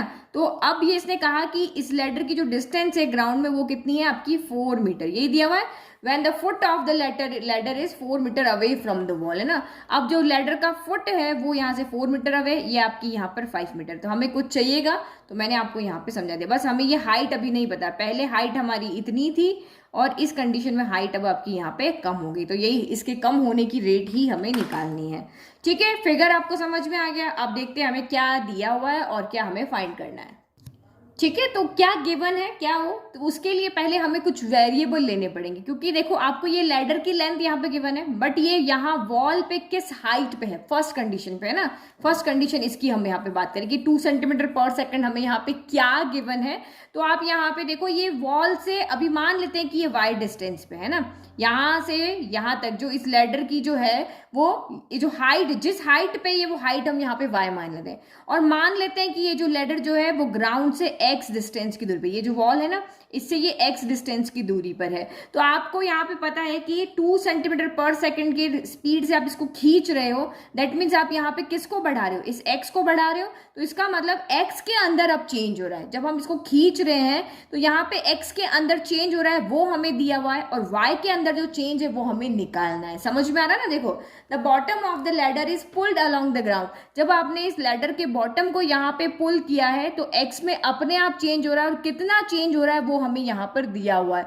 लेकिन y में जो चेंज हो रहा है, y में चेंज कहाँ दिख रहा है आपको, इस फिगर में, कि ये y में यहाँ से यहाँ आ गई है ना। तो y में कितना चेंज हो रहा है, तो वो चेंज जब भी बात होती है हम डिफरेंशिएट कर, रेट ऑफ चेंज जब भी हमें निकालना तो हम डिफरेंशिएट की बात करते हैं। तो ये रेट ऑफ चेंज है यहाँ पे, क्योंकि पर सेकेंड टाइम के अलॉन्ग हमें दिया हुआ है। तो dx अपॉन dt हमें यहाँ पर दिया हुआ है कितना, 2 सेंटीमीटर पर सेकेंड। और y में कितना चेंज हो रहा है, क्योंकि इसने यही पूछा how fast is it's height of the wall decreasing, तो हाइट में कितना चेंज हो रहा है वही हमें यहाँ पे फाइंड करना है। तो dy अपॉन dt हमें यहाँ पे क्या करना है, निकालना है। तो देखो कोई इक्वेशन नहीं, कोई फॉर्मूला नहीं, कोई यहाँ पे एरिया नहीं, कुछ भी नहीं, तो क्या करें, यहाँ x की जगह कोई एरिया है कि नहीं है, y की जगह कोई एरिया है कि नहीं है, तो फिर किसका यहाँ पे डिफरेंशिएशन करें कि dy अपॉन dt आ जाए। ठीक है, तो कोई तो है नहीं, अब हमें यहाँ पे कुछ न कुछ फॉर्मूला निकालना पड़ेगा, तभी तो उसको हम डिफरेंशिएट करें किसको, यही तो सबसे बड़ी दिक्कत है। तो आप यहाँ पे अगर देखते हो तो इस वाले ट्राइंगल में हमारे पास एक्स वाई 2 वेरिएबल है ना, एक x है और एक y है, ये आपकी लैडर यहाँ पे 5 है। तो हम यहाँ पे एक इक्वेशन बना सकते हैं कि भाई X square plus Y square equal to क्या है, हमारा 5 स्क्वायर। पाइथागोरस थ्योरम हम इसमें यहाँ पे क्या कर सकते हैं, लगा सकते हैं। आपके दिमाग में आ रहा होगा कि मैम इसमें पाइथागोरस थ्योरम क्यों लगा रहे हो, इसमें क्यों नहीं लगा रहे हो। तो यहाँ पे हम इसलिए पाइथागोरस थ्योरम नहीं लगा रहे हैं क्योंकि अगर मैं इसमें पाइथागोरस थ्योरम लगाती हूँ तो यहाँ से तो मुझे सीधा y मिल जाएगा। भाई यहाँ से यहाँ तक की डिस्टेंस कितनी है, वो मेरी 5 स्क्वायर माइनस 4 स्क्वायर यानी कि 3 कुछ आ जाएगी ना, y इक्वल टू 3 आ जाएगी। तो क्या डिफ्रेंशिएट करेंगे, हमारा 0 हो जाएगा यहाँ पे। और दूसरी बात ये है कि जब आप इसको खींच रहे हो तो आपको कहा है कि 4 metre away from the wall है, तो आपको रेट जो वहां पे चेंज हो रही है वो x इक्वल टू 4 पे निकाल के दिखानी। कहां पर, x इक्वल टू 4 पॉइंट पे आपको ये निकाल के दिखाना। जैसे हमारे पुराने क्वेश्चन नहीं थे कि आप यहाँ पे रेडियस वाले दिखाती हो, जैसे हमारे जो सिंपल क्वेश्चन थे, व्हेन द रेडियस इज 10 आप उस पॉइंट के ऊपर हमें निकाल के बताओ, व्हेन द रेडियस इज 15 आप उस पॉइंट पे निकाल करके बताओ। तो सेम आपको यहाँ पे भी ये कह रहा है कि जब ये लेडर वॉल से 4 मीटर अवे हुई, नहीं x इक्वल टू कितना आपका 4 है, तब आप हमें dy बाई dt निकाल के बताओ। तो हमें ये वैल्यू x इक्वल टू कहाँ चाहिए, 4 पर चाहिए। तो हम ये लेंगे तो हमें यहाँ से तो सीधी वैल्यू मिल जाएगी, तो किसका डिफरेंशिएट करेंगे, तो इसीलिए हम ये वाला लेंगे। तो यहाँ पे इन ट्राइंगल ABC कर दिए, ये ट्राइंगल हमने क्या कर दिया, इसको ABC नेम दे दिया है ना। तो इन ट्राइंगल ABC में हम यहाँ पे क्या लगाएंगे, पाइथागोरस थ्योरम लगाएंगे, क्योंकि ये बात अभी हुई नहीं है, ये सिर्फ आपको पूछ रहा है कि ये इस तरीके से खींच रहे हैं तो ये किस स्पीड से कम आएगी, तो ये तो होने के बाद का फिगर है ना। तो हमें यहाँ पे जब ये बात होगी, इसको खींचने पर ये भी धीरे धीरे नीचे आएगी, तो हम इसी फिगर को यहाँ पे यूज करेंगे। तो क्या लिखेंगे, in triangle ABC using Pythagoras theorem. ठीक है, तो पाइथागोरस थ्योरम क्या होती है, hypotenuse square equal to base square plus perpendicular का स्क्वायर। तो रखो वैल्यू, हाइपोटेनियस कितना है 5 square equal to base square कितना है, तो बेस यहाँ पे हमने x लिया था, तो ये x स्क्वायर हो गया, परपेंडिकुलर कितना हो गया, तो y स्क्वायर हो गया। तो यानी कि x square plus Y square equal to आपका 25 आ रहा। अब इसको हम यहाँ पे क्या करेंगे, y के रेस्पेक्ट में डिफरेंशिएट करेंगे, है ना। तो y के सॉरी t, यहाँ पे आप t के रेस्पेक्ट में डिफरेंशिएट करोगे और यहाँ से हमें dy बाई dt मिल जाएगा। तो करो, जो यहाँ नीचे होगा उसी के रेस्पेक्ट में तो डिफरेंशिएट करेंगे, है ना। तो ये यहाँ पे देखो, अच्छा आपको ये समझ में आया मैंने ये t क्यों लिखा है नीचे, ये देखो यहाँ पे सेंटीमीटर पर सेकेंड था ना, तो इसका मतलब हमें यहाँ पे ये dx अपॉन dt ही दिया हुआ है, उसको हम यूनिट से पहचान जाते हैं। तो now differentiating with respect to t, चलो करो। तो ये आपका d by dt of X square हो गया, फिर यहाँ पे D by D T of आपका वाई स्क्वायर हो गया, और यहाँ पे D by D T of 25 हो गया। तो यहाँ पे पहले पावर का होगा तो 2x हो जाएगा, और dx अपॉन क्या आ जाएगा, dt आ जाएगा। फिर यहाँ पे आपका 2y हो जाएगा और dy अपॉन dt आ जाएगा, क्योंकि t और y अलग अलग है और कांस्टेंट क्या हो जाता है यहाँ पे 0 हो जाता है। अब यहाँ से आप 2 कॉमन निकालो और उधर भेज दो, तो ये x dx अपॉन dt हो गया, प्लस आपका y dy अपॉन dt हो गया। तो 2 यहाँ पे क्या आ जाएगा, डिवाइड में आ जाएगा, और ये हो जाएगा आपका यहाँ पे 0।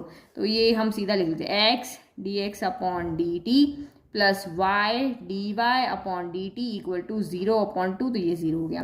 तो फाइनली हमारे पास क्या बचा, x dx अपॉन dt बचा है, plus y dy upon dt बचा है इक्वल टू 0। तो देखो dx अपॉन dt की वैल्यू आपको पता है कितनी है, 2, ठीक है। फिर आपको यहाँ पर हमें जिसकी वैल्यू चाहिए ना, पहले बोले D Y upon D T की वैल्यू चाहिए, तो बाकी सबको उधर भेज देते हैं। D Y upon D T equal to minus का एक्स क्या हो जाएगा, D x upon D T हो जाएगा, ठीक है। फिर ये y को भी इधर भेज दो, तो D Y upon D T equal to minus का x upon Y D x upon D T हो गया। तो डी एक्स अपॉन डी टी की वैल्यू आपके पास कितनी दी हुई है, 2, तो वो यहाँ पे रख लेते हैं। तो ये हमारी वैल्यू आ जाएगी 2 सेंटीमीटर। x की वैल्यू हमें x इक्वल टू 4 पे पूछा हुआ, तो x की वैल्यू भी है। अब इस y की वैल्यू का क्या करें, y की वैल्यू तो हमें पता ही नहीं है, तो अब हम आएंगे दूसरे ट्राइंगल के पास में। यहाँ से अब लेडर नीचे खिंच चुकी है, तो y की वैल्यू हमारे पास यहाँ से आ जाएगी। तो आपको पता है 3 4 5 होता है ना, अपने पाइथागोरस थ्योरम में देखा है ना, तो इसको सॉल्व करके देखना, भले यही आएगा। ये कितना आ जाएगा, under root of hypotenuse square minus base square, तो 50 25 माइनस का 16 यानी कि 9 हो गया, यानी कि आपका ये 3 आ गया। तो y की वैल्यू कितनी हो गई, यहाँ से हमने यहाँ से y की वैल्यू कितनी निकाली, 3 निकाली। ये वैल्यू हम यहाँ रख देंगे। dx अपॉन dt की वैल्यू क्वेश्चन में गिवन है, यहाँ से रख देंगे। x की वैल्यू हमें यहाँ पे क्वेश्चन में गिवन है, x इक्वल टू 4 मीटर। अब देखो यहाँ पे एक गलती और करोगे आप, देखो ये आपका ये भी मीटर में आएगा, है ना, क्योंकि 3 4 आपको कहाँ दिए हुए थे, 5 मीटर है, 4 मीटर है, तो ऑब्वियसली 3 भी आपका मीटर में है, 4 भी आपका मीटर में, बट ये जो रेट आपको दी हुई है वो क्या है, सेंटीमीटर में, है ना। तो सेंटीमीटर को मीटर में बदलेंगे तो डेसिमल में हो जाएगा, इससे अच्छा है हम इन मीटर को सेंटीमीटर में बदल देते हैं। तो ये आपका यहाँ पे कितना हो जाएगा, 300 सेंटीमीटर हो जाएगा, और ये आपका यहाँ पर कितना हो जाएगा, 400 सेंटीमीटर हो जाएगा, ठीक है। तो चलो वैल्यू पुट कर लेते हैं। तो D Y upon D T, X की वैल्यू बाद में रखेंगे, माइनस 1 अपॉन वाई की वैल्यू है 300, और D x upon D T की वैल्यू कितनी है, 2, और ये आपका x का x एज इट इज है। नाउ अब यहाँ पे लिखते हैं D Y upon D T at x equal to 400 centimetre. तो रखो वैल्यू, माइनस का 400 डिवाइडेड बाय 300 इंटू 2, 2 0 से 2 0 कैंसिल हो गया। तो और क्या बचा यहाँ पर, और तो कुछ नहीं बचा। तो ये कितना बचा आपका, माइनस का 8/3 हो गया। y क्या थी, लेंथ है, तो सेंटीमीटर में आएगी। टाइम क्या था, तो ये आपका सेकंड में आ जाएगा। तो ये हमारा यहाँ पे आंसर हो गया, यानी कि लैडर के नीचे आने की जो आपकी यहाँ पे रेट है वो कितनी है, माइनस का 8/3 सेंटीमीटर पर सेकेंड। तो ये था क्वेश्चन, थोड़ा सा टाइम ज्यादा लग गया, पर मुझे ये क्वेश्चन अच्छे समझाना था क्योंकि बहुत इंपॉर्टेंट यहाँ पे क्वेश्चन था। तो हर एक फिगर का यूज आया, यहाँ भी आया, यहाँ भी आया, ये हम पहले क्यों नहीं ले सकते थे, ये हम क्यों पहले लिया, तो वो सब मैंने आपको यहाँ पे समझा दिया। और अगर आपको क्वेश्चन समझ में आया तो वीडियो को लाइक कर दो अभी का अभी। चलो नेक्स्ट क्वेश्चन नंबर 11 पे जाते हैं। तो क्वेश्चन नंबर 11 देखो, a particle moves along the curve 6y equal to X cube plus 2। तो एक पार्टिकल है, कोई भी एक पार्टिकल है जो ये जो आपको इक्वेशन दी हुई ना, उससे जो आपका एक कर्व बनता है। तो ये मैंने यहाँ पे एक ग्राफ में बना लिया। अगर आप इसमें x की जगह इस तरह से टेबल बना के और ग्राफ बनाओगे ना, तो इसी तरह का आपका कर्व आएगा इस इक्वेशन का। किसका, 6y equal to X cube plus 2 का, है ना। तो मैंने रफ में बना दिया, x की जगह 0 रखा, फिर मैंने 1 रखा, इस तरह से वैल्यू हुई, फिर इस तरह से मैंने ग्राफ बना दिया। तो ये कह रहा है कि ये एक जो पाथ यहाँ पे बन रहा है, एक जो कर्व बन रहा है, इसके अलोंग यहाँ पे क्या एक पार्टिकल यहाँ पे क्या कर रहा है, मूव कर रहा है, ठीक है। कोई भी इसके अलोंग मतलब इसके पैरेलल यहाँ पे चल रहा है। Find the points on the curve. Find the points on the curve at which the y coordinate is changing 8 times as fast as x coordinate. तो ये आपको यहाँ पे क्या कर रहा है कि ये इसके अलोंग ये आपका मूव कर रहा है, चाहे नीचे से ऊपर जा रहा है, चाहे ऊपर से नीचे जा रहा है। तो आपको वो एक पॉइंट यानी क्या हो गया, एक कोऑर्डिनेट होगा। अगर हम यहाँ पे ग्राफ की बात कर रहे हैं तो ऑब्वियसली कि यहाँ पे कोई ना कोई एक पॉइंट होगा, इस तरह से होगा, जिसका एक्स कोऑर्डिनेट भी होगा, वाई कोऑर्डिनेट भी होगा। तो हमें वो पॉइंट निकाल करके बताना है, लेकिन उस पॉइंट की कंडीशन क्या है। अब यहाँ ग्राफ में आया तो कोई ना कोई कंडीशन तो लाएगा कि भाई मैं एक्स से इतना दूर हूँ, वाई से इतना दूर हूँ, ये मेरी कंडीशन है। तो उसने कंडीशन दी कि भाई मुझे फाइंड करके बताओ। अब यहाँ पे तो हजारों अरब यहाँ पे पॉइंट्स हो सकते हैं, लेकिन वो कोई ना कोई एड्रेस देगा तभी हम उसको फाइंड कर पाएंगे। तो उसने हमें एड्रेस दिया है कि y कोऑर्डिनेट इज चेंजिंग, मेरा जो y कोऑर्डिनेट है वो चेंज हो रहा है 8 times as fast as the x coordinate. जो x कोऑर्डिनेट का 8 टाइम्स मेरा y कोऑर्डिनेट यहाँ पर चेंज हो रहा है। तो किसके रेस्पेक्ट में चेंज हो रहा है। अब देखो यहाँ पे ना तो कोई इस तरह से है कि सेंटीमीटर पर सेकंड है, इसने प्रोडक्ट की फॉर्म में दे दिया, यहाँ पे भी कुछ नहीं है। तो हमें कैसे पता चल रहा है कि भाई ये किसके रेस्पेक्ट में चेंज हो रहा है। ऑब्वियस है टाइम के रेस्पेक्ट में ही चेंज होगा। एक पार्टिकल जब मूव कर रहा है, यहाँ टाइम t1 था तो यहाँ था, t2 था तो यहाँ था, t3 था तो यहाँ था, ऐसा करते करते टाइम के रेस्पेक्ट में ही चेंज हो रहा है। आप कर्व जब बना रहे हो तब भी टाइम बीतता जा रहा है ना, भाई पहले पॉइंट ये किया इस तरह से। तो ये जो चेंज आपका यहाँ पर जब आपको कुछ भी ना दिखे तो समझ जाना कि ये टाइम के रेस्पेक्ट में ही चेंज हो रहा है। तो इसका मतलब हमें यहाँ पे गिवन क्या है, फिगर हमारा बन गया। अब हमें फाइंड क्या करना है और गिवन क्या है वो देखना है। तो हमें गिवन क्या है कि y coordinate is changing, y coordinate is changing मतलब किसी ना किसी रेट पे चेंज हो रहा है। तो dy अपॉन dt इज मतलब equal 8 times fast as the x coordinate, x coordinate मतलब dx अपॉन dt। अब आप कहोगे कि मैम हमें कैसे पता चलेगा कि y कोऑर्डिनेट इज चेंजिंग, तो ये लिखना है, यहाँ पे ये लिखना है। तो देखो रेट ऑफ चेंज है ना, हमेशा हम अभी तक रेट ऑफ चेंज की जब भी बात होती है तो हम यहाँ डिफरेंशिएशन की फॉर्म में ही लिखते हैं। अभी तक जितने भी क्वेश्चन हमने किए थे आपको यहाँ पे यही तो कहा था, what is the rate of the increase of its circumference. तो सर्कमफ्रेंस में कि किस रेट से इंक्रीज हो रहा है, तो हमने dc अपॉन dt लिखा था, यही है ना। तो rate of increase of this या डिक्रीज ऑफ दिस जब भी आए तो यहाँ पे चेंज होने की जब भी रेट आए तो हम dy अपॉन dt, y में चेंज तो dy अपॉन dt, x में चेंज तो dx अपॉन dt। मतलब ये चीज हमें यहाँ पे क्या है गिवन है। और हमें फाइंड क्या करना है, इस पॉइंट के कोऑर्डिनेट फाइंड करना है। We have to find coordinates of point P। हमने उसका नाम क्या दे दिया यहाँ पर, P दे दिया। ठीक है, ठीक है। तो दो चीज मैंने ये लिख दिया ताकि आप नोट्स देखो तो समझ में आए। Rate of change of y dy upon dt equal to 8 into rate of change of x हो गया। ठीक है, एक तो हमें ये इक्वेशन गिवन है और दूसरी हमें ये गिवन है। अब इन दोनों का यूज करते हुए हमें ये पॉइंट xy कोऑर्डिनेट्स यहाँ पे निकालने हैं। तो क्या करें, हमारे पास dy बाय dt की वैल्यू है या dx अपॉन dt की वैल्यू है। तो ऑब्वियस है कि हमें इसको यहाँ पे क्या करना पड़ेगा, डिफरेंशिएट करना पड़ेगा। भाई इस वैल्यू को अगर मुझे यहाँ पे यूज करना है, इसके ये कर्व की इक्वेशन है, पॉइंट हमें यहीं से मिलेगा, सॉल्व करके हमें मिलेगा। अब वैल्यू हमें dx upon dt dy upon dt की फॉर्म में गिवन है, तो ऑब्वियस इसको भी हमें क्या करना पड़ेगा, डिफरेंशिएट करना पड़ेगा। जब डिफरेंशिएट करेंगे तभी तो dy बाय dt आएगा, dx बाय dt होगा, ये वैल्यू पुट करेंगे और हमें कोई ना कोई पॉइंट यहाँ पे मिलेगा। एक हमें इक्वेशन मिलेगी जिसके थ्रू हमें ये पॉइंट मिलेगा, है ना। तो जो हमें यहाँ पे गिवन है उसके रेस्पेक्ट को देखते हुए हम यहाँ पे इसको क्या करें, डिफरेंशिएट करें। क्योंकि इसमें कहीं रेट ऑफ चेंज आपको कहीं नहीं पूछा है, हमेशा रेट ऑफ चेंज पूछते हैं तभी हम डिफरेंशिएट करते हैं। बट यहाँ पे हमें पॉइंट पूछा है और जो गिवन है और जो यूज करना है, दोनों के अकॉर्डिंग अगर हम देखें तो डिफरेंशिएट करने पर ही हम इसको यूज कर सकेंगे। तो इसीलिए हम यहाँ पे क्या करेंगे, डिफरेंशिएट। तो डिफरेंशिएटिंग विथ रेस्पेक्ट टू किसके, ऊपर वाला t के रेस्पेक्ट में है तो t के रेस्पेक्ट में करेंगे। तो चलो ये आपका कितना हो गया 6, यहाँ पे d by d x of y हो गया। फिर आपका d by d x of यहाँ पर x का हाँ t d by d T of y, yes गड़बड़ कर दी, d by d T of x cube plus d by d T of 2 हो गया, है ना। चलो करो डिफरेंशिएट। तो ये 6, ये आपका dy बाय डी टी ही रह गया। यहाँ पे पहले पावर का होगा 3, एक पावर कम हो जाएगी और यहाँ से कितना बचा, dx अपॉन dt बचा, और ये तो आपका यहाँ पे क्या हो गया, 0 हो गया। तो फाइनली हमारा यहाँ पे क्या बचा, 6 dy by dt equal to 3x square dx by dt। अब कुछ सॉल्व तो हो नहीं रहा, तो हम यहाँ से क्या करते हैं, वैल्यू पुट कर लेते हैं किसकी, dy बाय dt की। तो हमें तो वैल्यू चाहिए, हमें तो xy चाहिए, तो dy बाय dt को हम यहाँ से हटाते हैं। तो ये हम लिख लेते हैं फ्रॉम फर्स्ट, करो dy बाय dt की वैल्यू कितनी, 8 dx बाय dt है। चलो करो पुट, यहाँ पे 6 तो है ये, और ये 8 dx by dt equal to 3x square dx by dt।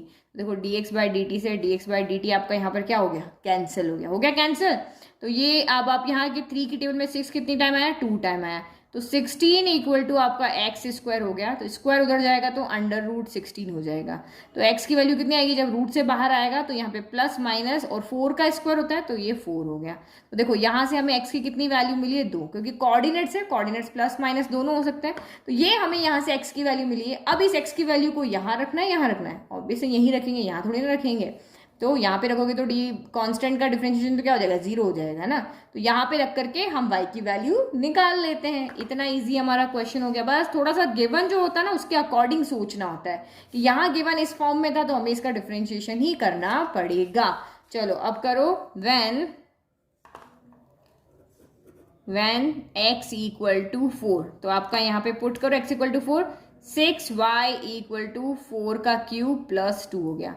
तो 6y इक्वल टू 4 का क्यूब यहाँ पे क्या हो जाता है, 64 हो जाएगा। तो 64 प्लस 2 हो गया, तो 6y इक्वल टू 66 हो गया। तो दिस एम्प्लाइज y कितना हो जाएगा आपका, 66/6 हो गया। 6 की टेबल में कैंसिल हो गया, 11 आ गया। तो ये हमारा एक काम हो गया।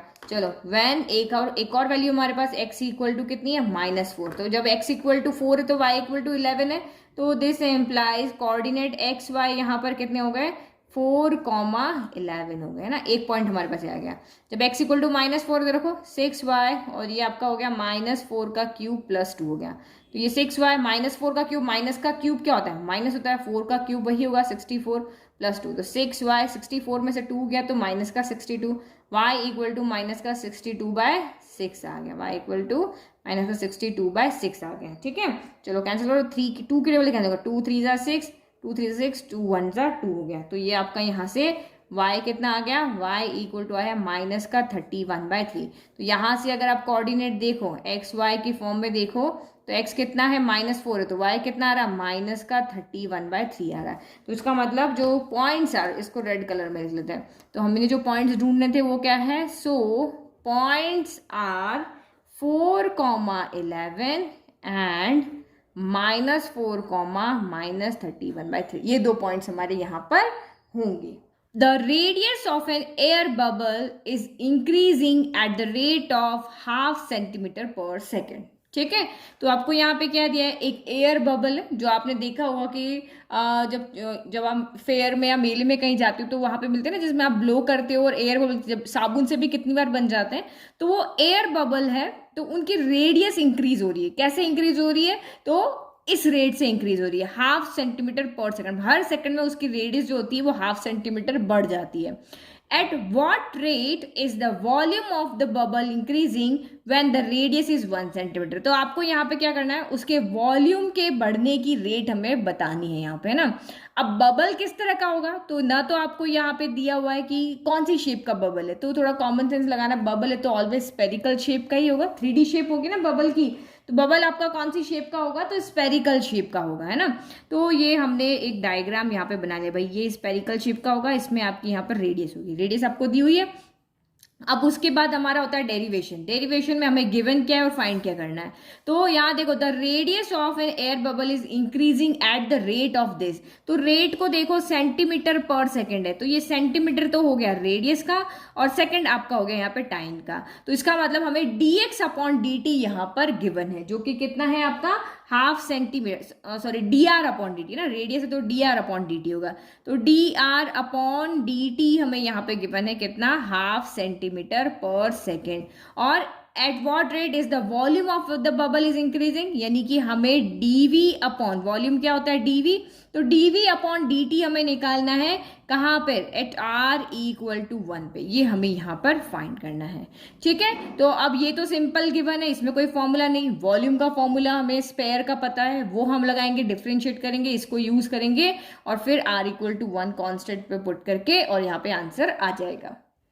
ओके, तो ये हमें फाइंड करना है, तो ऑब्वियसली इसी का फॉर्मूला लगाएंगे। तो v equal to volume square, sphere का वॉल्यूम होता है 4/3 पाई r क्यूब होता है। तो डिफ्रेंशिएट करो, v equal to 4/3 pi r cube. Differentiate किसके करेंगे, रेस्पेक्ट में, t के रेस्पेक्ट में, क्योंकि हमें t के रेस्पेक्ट में डिफ्रेंशिएशन यहाँ पर गिवन है। तो यहाँ हो गया dv/dt equal to 4/3 pi d by D T of r cube हो गया। तो फिर d we upon D T equal to 4/3 pi r, पहले पावर का डिफरेंशिएशन होगा तो 3 आगे आ जाएगा, आर की एक पावर कम हो जाएगी, फिर यहाँ टी है यहाँ आर है तो D R upon D T यहाँ पे आ जाएगा, 3 से 3 कैंसिल हो गया, तो D we upon D T आपका कितना आ गया 4 pi r² D R upon D T आ गया।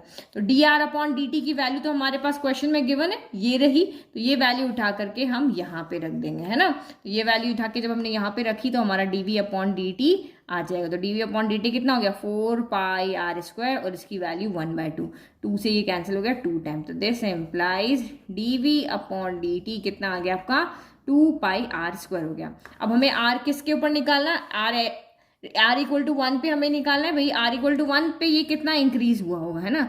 तो D we upon D T at r equal to 1 तो कितना हो जाएगा 2 पाई 1 का स्क्वायर, तो 1 का स्क्वायर तो 1 ही होता है, तो इसका मतलब ये 2 पाई आ गया, है ना।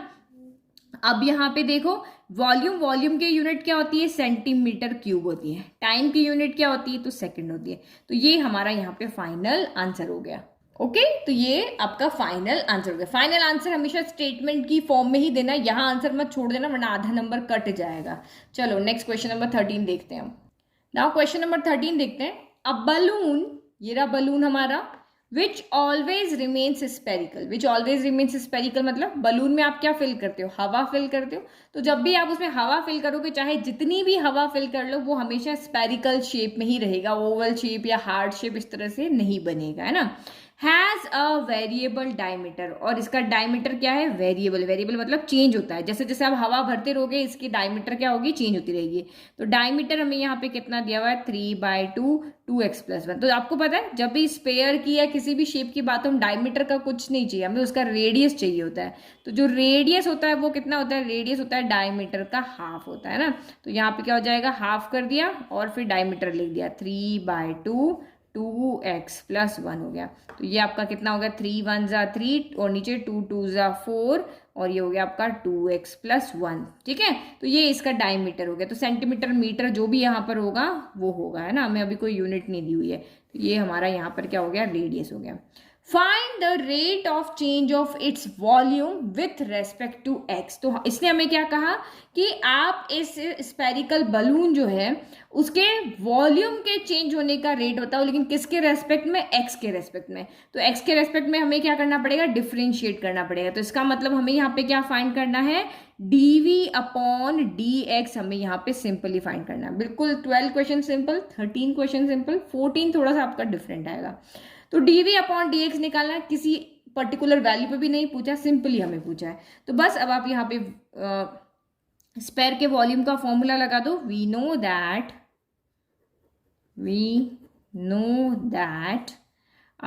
वॉल्यूम ऑफ स्पेयर है ना, क्योंकि ये फाइंड करना तो इसकी वैल्यू में पता होनी चाहिए। वो v के इक्वल लेते हैं, कितनी होती है वॉल्यूम ऑफ स्पेयर कितना होता है 4/3 पाई r³ होता है। चलो अब इस वॉल्यूम को हम यहाँ पे क्या कर लेते हैं डिफ्रेंशिएट करना है। हमें dv/dx निकालना है, तो वॉल्यूम को डिफ्रेंशिएट करें। अब आप एक चीज यहाँ पे देखना है ना, वॉल्यूम कितना है आपका यहाँ पर 4/3 पाई r³ है, और क्वेश्चन में अगर आप देखो ना तो हमें r की वैल्यू ही दी हुई है। अगर ठीक है, तो अगर मैं इसको यहाँ पे क्या करूंगी, अगर मैं इसको डायरेक्ट डिफरेंशिएट कर दूंगी ना तो dr/dt आएगा, क्योंकि हम किसके रेस्पेक्ट में डिफरेंशिएट कर रहे हैं, यहाँ पे x के रेस्पेक्ट में डिफरेंशिएट कर रहे हैं। तो dr/ यहाँ पे dx आएगा, तो मुझे उसकी वैल्यू फिर निकालनी पड़ेगी। तो इससे अच्छा है कि हमारे पास r की वैल्यू है। अब इस चीज को अच्छे से समझो एक बार। अब देखो हम यहाँ पे dv/dx हमें निकालना है, वॉल्यूम हमारे पास है, हम इसको x के रेस्पेक्ट में अगर डिफरेंशिएट करेंगे तो पहले यहाँ पे पावर का होगा, फिर dr/dx आ जाएगा, और dr/dx की वैल्यू हमें यहाँ कहीं पर भी गिवन नहीं है। तो मुझे इसकी हेल्प से निकालनी पड़ेगी, क्योंकि ये पूरे इक्वेशन क्या है x की फॉर्म में। तो हमारा लंबा जो 2 बार का काम है ना वो ना हो, तो मुझे क्योंकि यहाँ पे x के रेस्पेक्ट में डिफरेंशिएट करना, अगर ये इक्वेशन x की फॉर्म में ही होगी तो एक बार में काम काम हो जाएगा ना, थोड़ा सा हम कॉमन सेंस यहाँ पे यूज कर रहे हैं। तो अगर मैं आर की वैल्यू को यहाँ अभी का अभी पुट कर दूं तो पूरी इक्वेशन जो वी वाली है वो आर में ना रह करके एक्स में हो जाएगी। हम एक्स के रेस्पेक्ट में डिफरेंशिएट करें तो हमारा काम थोड़ा क्या हो जाएगा, ईजी हो जाएगा। तो क्योंकि हमें यहाँ पे डायरेक्ट रेडियस दिया हुआ है तो जब भी आपको सीधा कोई वैल्यू दी हो ना तो आप यहाँ पे पुट करके और फिर डिफरेंशिएट कर लो, ताकि 2 बार डिफरेंशिएट का काम न रहे। तो यहाँ पे देखो, putting r equal to 3/4 2x + 1 in volume, है ना, वॉल्यूम के अंदर हमें यहाँ पे पुट कर रहा है।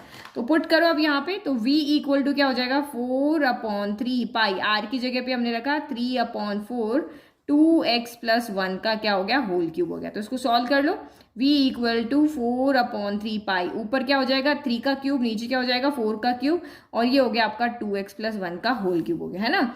तो देखो एक 3 से तो ये एक 3 कैंसिल होकर यहाँ 2 बच जाएगा, एक 4 से एक 4 कैंसिल होकर यहाँ पे 2 बच जाएगा। तो v इक्वल टू क्या, 3 स्क्वायर क्या हो गया 9 हो गया, 4 स्क्वायर क्या हो गया 16 हो गया, और ये पाई एज इट इज, और ये 2x + 1 का होल क्यूब हो गया। तब हमारा v किस में आ गया, r में था, x में आ गया। अब हम यहाँ इजीली डिफरेंशिएट कर सकते हैं।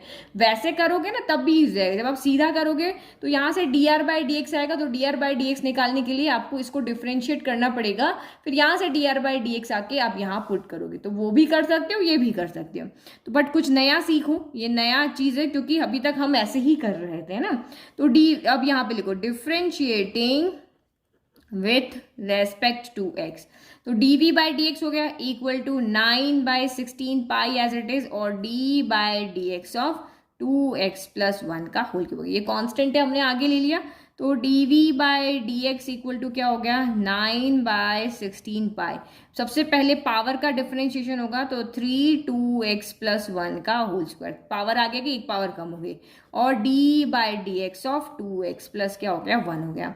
तो इसको हम पेंसिल से ही सॉल्व कर लेते। तो यहाँ पे क्या होगा, ये आपका d/dx पहले 2x के पास जाएगा, 2 कांस्टेंट है बाहर, यहाँ हो गया, और फिर d/dx आपका किसके पास जाएगा 1 के पास में। तो d/dx ऑफ x क्या होता है, यहाँ पे 1 हो जाएगा, तो यहाँ से 2 बचा, d/dx का कांस्टेंट क्या होता है 0, तो इसका सोल्यूशन हमारे पास क्या है, ओनली 2 आया, इसका सोल्यूशन, है ना। तो यहाँ से इसका मतलब हम यहाँ पे क्या देख रहे हैं कि हमारा जो dv/dx आ रहा है वो कितना आ रहा है 9/16 पाई, जो हम लिख लेते हैं, जो हमारे पास यहाँ दिया हुआ है 9/16 पाई 3, और ये आपका यहाँ पे 3 2x + 1 का होल स्क्वायर, और इसका आंसर हमारे पास कितना आ रहा है 2, तो यहाँ पे 2 लिख लेते हैं। अब देखो यहाँ पे क्या कैंसिल हो रहा है, 2 के टेबल में 16 कैंसिल हो रहा है, आपका 8 टाइम यही कैंसिल हो रहा है। तो dv/dx जो है वो आपका यहाँ पर कितना आ गया 9 3 27, ये पाई डिवाइड बाय 8, और ये आपका 2x + 1 का होल स्क्वायर। तो ये हमारा यहाँ पर क्या आ गया dv/dx आ गया ना। कोई वैल्यू तो हमें दी हुई नहीं कि भाई आप x = 1 पे या x = 2 पे फाइंड करके बताओ, तो यही हमारा फाइनल आंसर हो गया। और फाइनल आंसर लिखेंगे स्टेटमेंट की फॉर्म में, ठीक है। तो therefore rate of change of volume with respect to x, तो यहाँ पे आपका ऊपर क्या है वॉल्यूम, वॉल्यूम की यूनिट क्या होती है सेंटीमीटर क्यूब। हमें ऊपर अच्छा सेंटीमीटर मीटर तो कुछ दिया हुआ ही नहीं था, यहाँ पे तो हमें ना ये डायमीटर की क्या यहाँ पे यूनिट है, कुछ भी नहीं दिया हुआ है। जब कुछ नहीं दिया है तो हमें पता ही नहीं है इसकी यूनिट क्या है, तो हम यहाँ पे यूनिट को नहीं लिखेंगे ना। जब तक यूनिट नहीं दी हमें क्या पता सेंटीमीटर है, मीटर है, मिलीमीटर है, क्या है, तो हम यही हमारा फाइनल आंसर हो जाएगा। नेक्स्ट क्वेश्चन देखो आप। नाउ अगेन इंपॉर्टेंट क्वेश्चन और इंटरेस्टिंग क्वेश्चन है ना। तो ये क्वेश्चन भी आपका बहुत बार आपको एग्जाम में पूछ लेते हैं। तो question is a sand is pouring from a pipe eight the rate of 12 centimetre cube पर सेकेंड। तो ये एक हमारा यहाँ पर क्या है, एक पाइप है, और इस पाइप से यहाँ से क्या निकल रही है, हम इसमें से सैंड डालते हैं। जैसे हम पानी डालते हैं ना, वैसे हम यहाँ पे क्या डाल रहे हैं, सैंड डाल रहे हैं। और सैंड के निकलने की रेट क्या है, किस स्पीड से निकल रही है, तो 12 सेंटीमीटर क्यूब, इतने 1 सेकंड में इतनी सैंड उसमें से निकल रही है ना। ये क्या है, वॉल्यूम है, इतनी क्वांटिटी है ना। The falling sand forms a cone on the ground in a such a way. अब एक ये जो सैंड यहाँ से गिर रही है, आपको भी पता है, जैसे आपके घर में आप नमक का डिब्बा ले लो, नमक को इस तरह से अगर आप डालोगे तो क्या बनेगा, एक कोन शेप में क्या बनेगा, कोन शेप का यहाँ पे बन जाएगा ना। तो वही आपका हीप सा बनेगा ना, आपने पढ़ा हुआ है। तो ये जब यहाँ सैंड गिरेगी तो ये यहाँ जो हमारी सैंड इकट्ठी होगी वो इस तरह से क्या होगी, कोन शेप में इकट्ठी हो जाएगी, इस तरह से, है ना। कभी भी आपने देखा ना, रेत का जब कोई किसी का घर बन रहा होता है तो रेत आके जब वो डालता है, जो सैंड होती है वो डालता है, तो इस तरह से एक ढेर सा बन जाता है ना, जो कि कोन शेप का होता है। दूर से देखने पर हमें ऐसा ही लगता है ना। तो the falling sand forms a cone on the ground in a such way. अब किस तरह से बन रहा है, that the height of the cone is always 1/6 of the radius of the base. अब ये कोन बना है तो इसमें एक रेडियस भी होगी और इस कोन की यहाँ पे क्या होगी, हाइट भी होगी। तो जो कोन बना है उसकी हमें कंडीशन दी है कि इस कोन की जो हाइट है, इस कोन की जो हाइट है वो हमेशा इक्वल है किसके, 1/6 ऑफ द रेडियस। यानी कि हमें यहाँ पे h इक्वल टू 1/6r, ये एक चीज एक हमें यहाँ पे दी हुई है। ठीक है।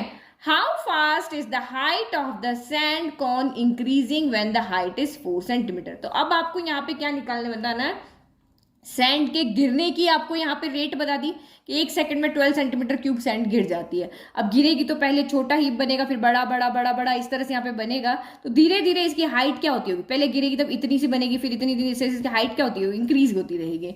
तो हमें ये बताना है कि इस सैंड के गिरने से इस कोन की जो हाइट है वो किस रेट से बढ़ रही है ना। तो वही इस तरह का आंसर हमें निकाल के बताना, किस रेट से इंक्रीज हो रही है। मतलब कि हमें यहाँ पे क्या निकालना है, अगर मैं हाइट को h लेती हूँ तो मुझे dh अपॉन यहाँ पे dt इस तरह से निकाल के बताना। How fast is the height of the sand cone increasing when the height is 4 centimetre. तो एट h इक्वल टू 4 पर हमें dh अपॉन dt निकाल के बताना है। ये हमें पता चल गया, dh अपॉन dt निकालना है कहाँ, h इक्वल टू 4 पे। तो ये हमारा क्वेश्चन भी हो गया, मतलब डायग्राम हो गया। पहला पॉइंट हमारा डायग्राम ही होता है, वो हमने लिख दिया। डेरिवेटिव भी जो गिवन है वो हमने लिख दिया, जो फाइंड करना है वो हमने लिख दिया। अच्छा, अभी ये नहीं लिखा, ये 12 सेंटीमीटर क्यूब पर सेकंड, ये आपका क्या है। तो देखो ये यूनिट आपको क्या दिख रही है, क्यूब है ना। क्यूब किसकी यूनिट होती है, वॉल्यूम की ना। तो dv अपॉन dt आपको यहाँ पे दिया हुआ है ना। ये आपको क्या दिया हुआ है कि कितनी सैंड यहाँ पे गिरी है उसका वॉल्यूम है।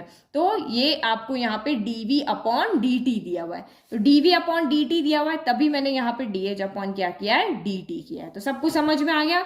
dv अपॉन dt जो है वो हमें दिया हुआ है 12 सेंटीमीटर क्यूब पर सेकेंड। ये हमें दिया है, ये हमें दिया है, और ये हमें यहाँ पर फाइंड करना है। तो जो भी मैंने आपको समझाया, जो गिवन है, जो फाइंड करना, वो सब यहाँ सिस्टमेटिक वे में लिख दिया। अब देखो dh अपॉन dt हमें यहाँ पे फाइंड करना है। तो h कहाँ से आएगा, कहीं ना कहीं पे h होगा, तभी तो हम उसको डिफ्रेंशिएट करेंगे। तो देखो यहाँ पे आपका पास h है, बट इसको अगर मैं डिफ्रेंशिएट करती हूँ तो dr अपॉन dt आ जाए, फिर मुझे इसकी वैल्यू भी चाहिए ना। तो इससे अच्छा हम यहाँ वॉल्यूम के पास चलते हैं ना। वॉल्यूम क्या होता है, कोन के वॉल्यूम के फॉर्मूले में h होता है। We know that volume of cone क्या होता है, 1/3 पाई आर स्क्वायर h होता है। वॉल्यूम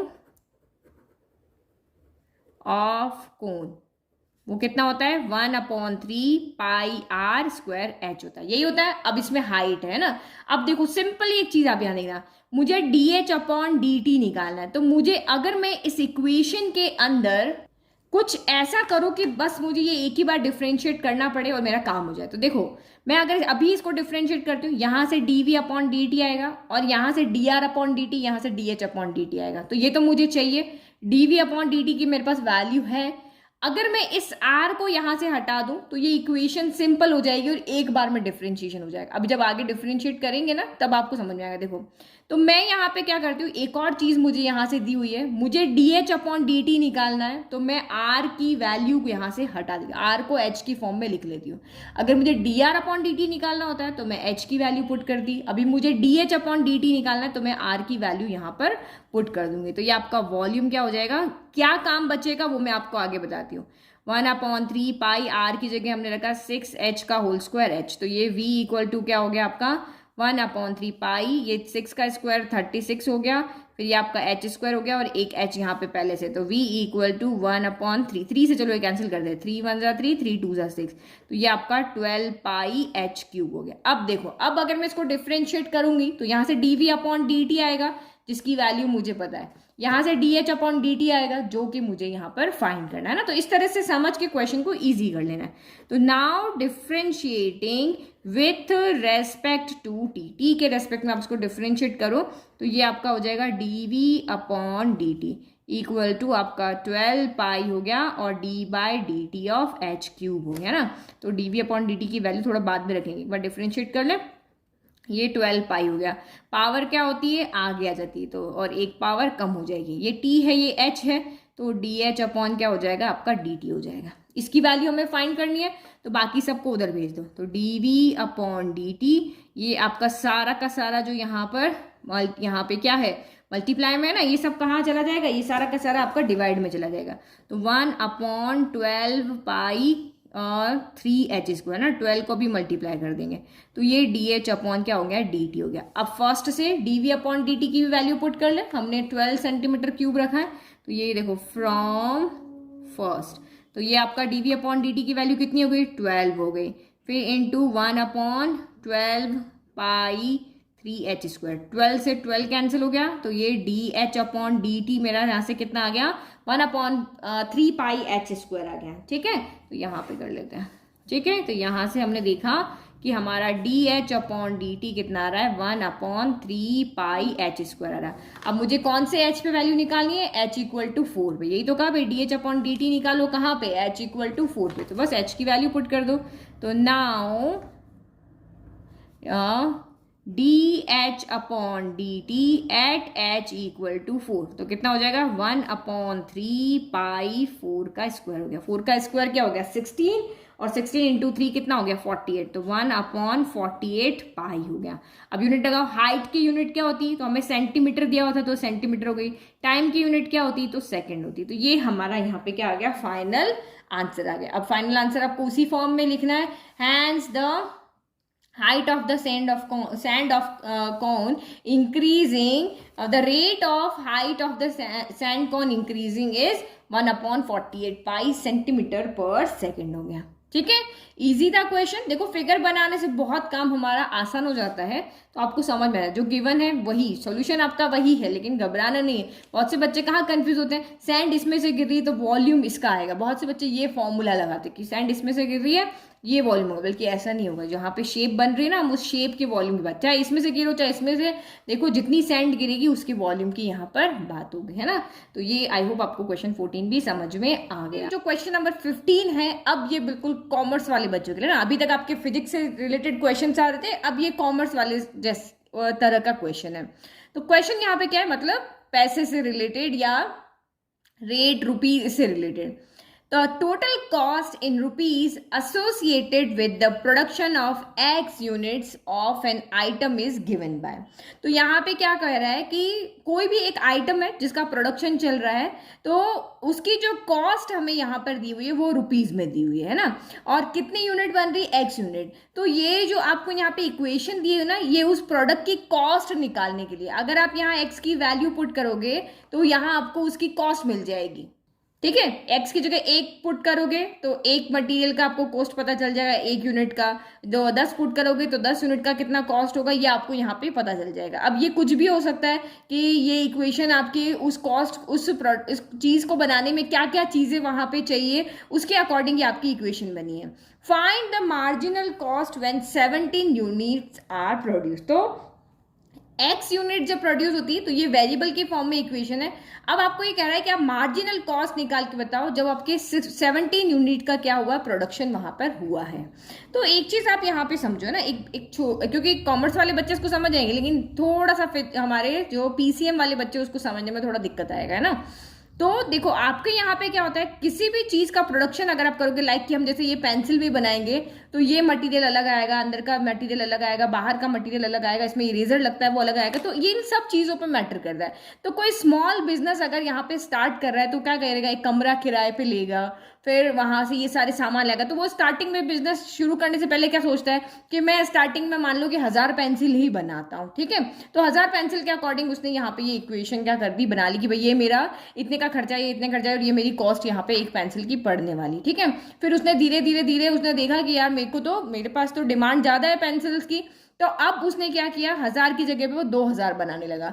लेकिन अब जो कॉस्ट होगी ना वो पेंसिल की उतनी नहीं बढ़ेगी। क्यों? क्योंकि 1000 पेंसिल के अकॉर्डिंग उसने मार्जिन निकाला था, इतना मेरे घर का किराया आएगा, इतना मेरा लाइट का यहाँ पे बिल आएगा, ये चीज़ों का इतना खर्चा आएगा। लेकिन जब वो 1000 की 2000 कर देता है तो भी उसका लाइट का किराया, उसका लाइट का बिल, उसका घर का किराया, वो तो सब सेम ही रहने वाला ना। तो जरूरी नहीं कि वो चीज़ जैसे इस कैलकुलेशन के अकॉर्डिंग बढ़ रही वो हर बार इसी कैलकुलेशन के अकॉर्डिंग हो ना। तो ये मार्जिनल कॉस्ट आपकी यहाँ पे क्या कह रही है कि उस रेट में कितना चेंज हुआ वो निकालना। और रेट में चेंज निकालने का मतलब क्या होता है, डी बाई डी टी या डी बाई डी एक्स, जो भी हम यहाँ पे करें, डिफ्रेंशिएट करना उसको किसी एक के रेस्पेक्ट में। तो एक्स की फॉर्म में ये इक्वेशन है तो हम इसको एक्स के रेस्पेक्ट में डिफ्रेंशिएट करेंगे ना, क्योंकि एक्स की वैल्यू पुट करने पर ही यहाँ पे चेंज हो रहा है। तो मार्जिनल कॉस्ट का मतलब यहाँ पे यही होता है कि रेट ऑफ चेंज, और रेट ऑफ चेंज किसमें, कॉस्ट के अंदर। तो वही रेट ऑफ चेंज आपका जैसे यहाँ पे आ गया तो समझ जाओ कि हमें डी बाई डी एक्स करके यहाँ पे उसका डिफ्रेंशिएशन यहाँ पे करना है। डिफ्रेंशिएशन करने के बाद हमें एक्स की जगह पे 17 यूनिट रखना है, क्योंकि एक्स की यूनिट्स यहाँ प्रोड्यूस हो रही है, एक्स की जगह 17 रखेंगे और हमारा यहाँ पे आंसर हमें मिल जाएगा। ठीक है, तो हमने यहाँ पे लिख दिया। जब आगे जब कभी भी आप नोट्स पढ़ो तो आपको पता चल जाए मार्जिनल कॉस्ट का मतलब क्या होता है, rate of change in cost, या जो भी आपका रेट ऑफ चेंज हमें निकालना है।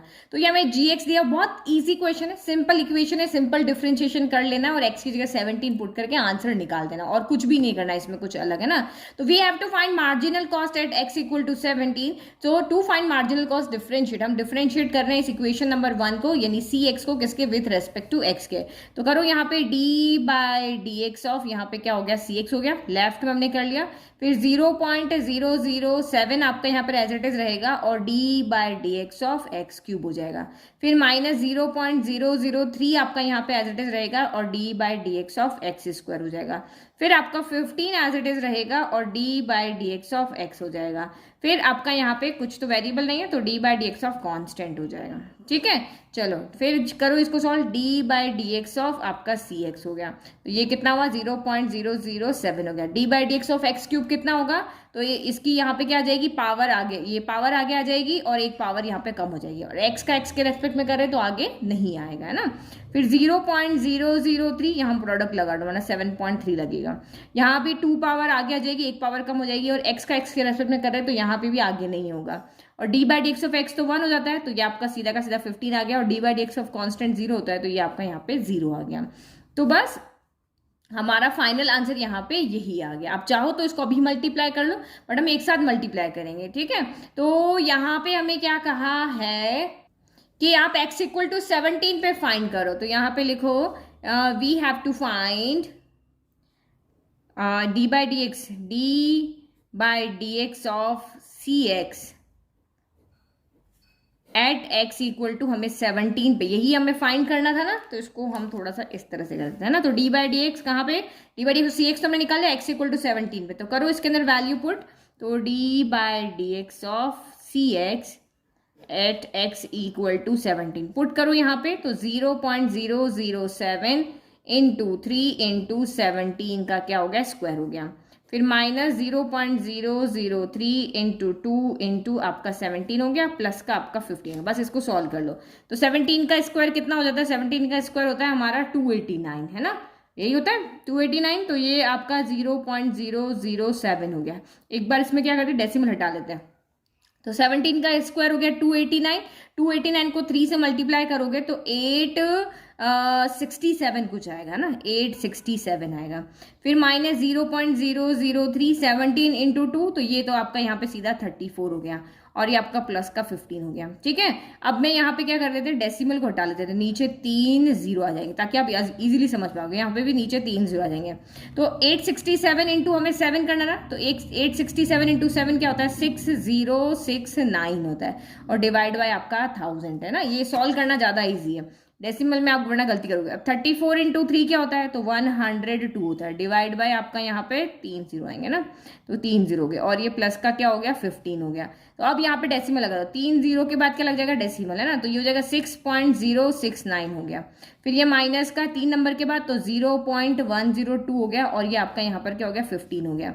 तो ये भी पॉजिटिव ये भी पॉजिटिव ऐड हो जाएंगे, तो 15 प्लस 6 कितना हो गया, 21 प्लस 069 हो गया, है ना, और माइनस का 0.102 हो गया। तो 102 यहाँ से सब्ट्रैक्ट कर लो आप, यहाँ पे 21.069 में से 0.102 को सब 9 में से 2 गया 7, ये 6 बचा, यहाँ कैरी लेगा ये 10 - 1 9 हो गया और ये आपका 20 बच गया। तो हमारा फाइनल आंसर कितना आ गया 20.967। यानी जो आपकी मार्जिनल कॉस्ट है वो हमने x = 17 पे फाइंड की, तो वो कितनी आ रही है आपकी, जब आप 17 यूनिट बना रहे हो, x यूनिट बना दिए थे, जब आप 17 यूनिट बना रहे हो तो आपकी मार्जिनल कॉस्ट यहाँ पे क्या पड़ रही है, ये पड़ रही है ना।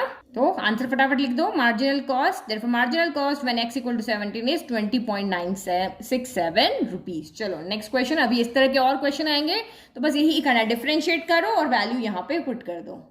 क्वेश्चन नंबर 16 देख रहे हैं, ये भी उसी तरह का, the total revenue in rupees received from the sale of x units of product is given by this. यानी कि आपको यहाँ पे क्या कह रहा है कि अगर आप x यूनिट्स को यहाँ पे सेल करते हो, मार्केट में बेचते हो, तो आपका टोटल रेवेन्यू जो आता है वो इतना आता है। वो x यूनिट आप यहाँ पे x की जगह 1 रखोगे तो 1 यूनिट बेचने पे कितना रेवेन्यू आएगा, 2 रखोगे तो 2 यूनिट बेचने पे कितना यूनिट आएगा, तो उसका उन्होंने एक फॉर्मूला बना दिया ना।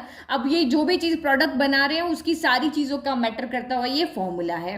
तो हमें क्या करना है, find the marginal revenue when x = 7। तो ये आपको कह रहा है कि मार्जिनल रेवेन्यू निकाल के बताओ जब x = क्या हो 7 हो। जैसे जैसे आपके यूनिट्स बढ़ते जाएंगे तो चीजें वहां पे मैटर करेगी। जरूरी नहीं कि जो x = 1 के लिए आपका रेवेन्यू आ रहा है 2 के लिए उसका डबल आ जाए, 3 के लिए उसका 3 गुना आ जाए, ऐसा कभी नहीं होता है ना। मैंने अभी आपको बताया था रेंट हमारा मैटर नहीं करता, वहां पे बिल आपका इलेक्ट्रिसिटी में भी प्रोडक्शन में यूज आ रही तो बढ़ सकती है। तो कुछ चीजें मैटर करती है, कुछ चीजें मैटर यहाँ पे नहीं करती। जो कच्चा माल लेकर आ रहे हो उसकी यहाँ पे बढ़ जाएगा, तो इसीलिए हर चीज मैटर करती है। तो हमेशा ये नहीं होता है उस तरह से कि एक पेंसिल 5 रुपए की आ रही है तो 5 पेंसिल 25 रुपए की आएगी, ऐसा कभी नहीं होगा, है ना। कि जो एक का रेट है तो वो सिंपली आपका 5 का भी वही उतना ही गुना होगा, इस तरह से कभी नहीं होता इसके अंदर, ठीक है। हर बहुत सारी चीजें मैटर करती है। तो वही मार्जिनल रेवेन्यू यानी वही rate of change in cost निकालना है कि कॉस्ट में कितना फर्क पड़ेगा अगर आपका x = 7 है।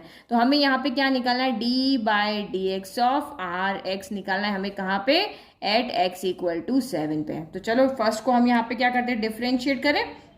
तो लिखो, डिफ्रेंशिएटिंग हमने लिख दिया, तो d/dx ऑफ rx = आपका 13 हो गया, d/dx ऑफ आपका x² प्लस आपका 26 हो गया, d/dx ऑफ आपका x, और फिर ये इतना हो गया d/dx ऑफ आपका 15 हो गया। तो ये आपका कितना आ जाएगा, 13 × x² है तो 2 आपका आगे आ जाएगा, x की एक पावर कम हो जाएगा, और x से x से तो आगे डिफरेंशिएट नहीं होगा। और d/dx ऑफ x क्या होता है 1, तो यहाँ पे 26 है और यहाँ पे आपका क्या हो जाएगा 0। तो ये कितना आ गया आपका 26x + 26 हो गया। तो हमारा यहाँ से d/dx ऑफ rx कितना आ रहा है, तो आप यहाँ पे 26 को बाहर ले लो तो x + 1 आ रहा है, ठीक है। अब हमें यहाँ पे x = 7 पे निकालना है, तो हम x = 7 पुट कर लेते हैं। तो नाउ d/dx ऑफ rx कहाँ पर, एट x = 7, तो 7 पुट कर लो, तो ये आपका 26 तो हो ही गया, और ये 7 + 1 हो गया। 7 + 1 कितना हो गया आपका 8 हो गया, तो 26 × 8 हो गया। तो ये 8 6 48 का 8 4 16 और 4 तो ये 20, यानी 208 रुपीज हो गया। यानी कि 7 यूनिट जब आप बनाओगे तो आपके रेवेन्यू में कितना, रेट ऑफ चेंज कितना हो जाएगा, 208 रुपीज का हो जाएगा। इजी, बिल्कुल, ये तो बहुत इजी क्वेश्चन थे ना, बस मार्जिनल रेवेन्यू का मतलब आपको समझ में आना चाहिए था। चलो अब हमारे 2 क्या क्वेश्चन है, हमारे 2 ऑब्जेक्टिव क्वेश्चन और बचे हैं, और इसको करके हम एक्सरसाइज को करते हैं खत्म। The rate of change of the area of a circle with respect to its radius r at r = 6। तो rate of change of area of a circle, अब एरिया किसके रेस्पेक्ट में चेंज हो रहा है, रेडियस के रेस्पेक्ट में। बहुत इजी क्वेश्चन है, जब हम इतने 16 क्वेश्चन कर चुके हैं तो ये तो हमारे लिए बहुत इजी है कि हमें यहाँ पे क्या निकालना है, एरिया किसके रेस्पेक्ट में हो रहा है, चेंज हो रहा है रेडियस के रेस्पेक्ट में। तो हमें यहाँ पे dA/dr निकालना है ना।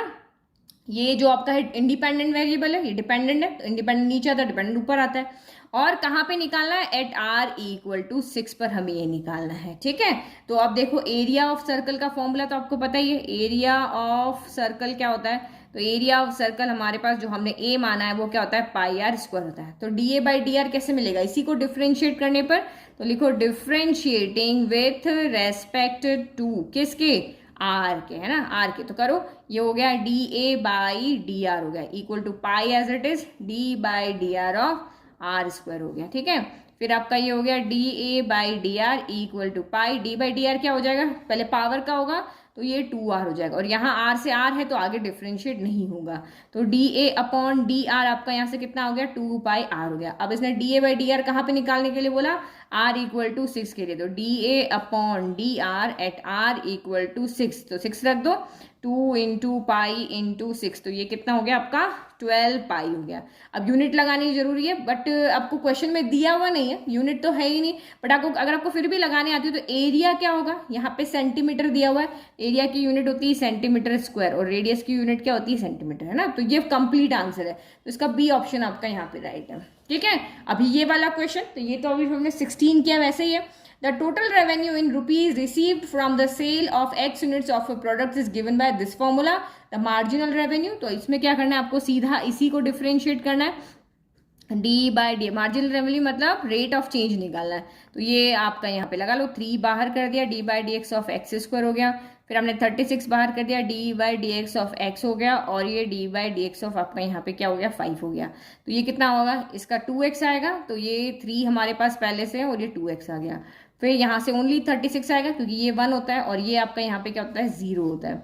तो ये d/dx ऑफ आपका rx कितना आ रहा है, तो ये आपका आ रहा है 3 2 6 x प्लस कितना आ रहा है 36 आ रहा है।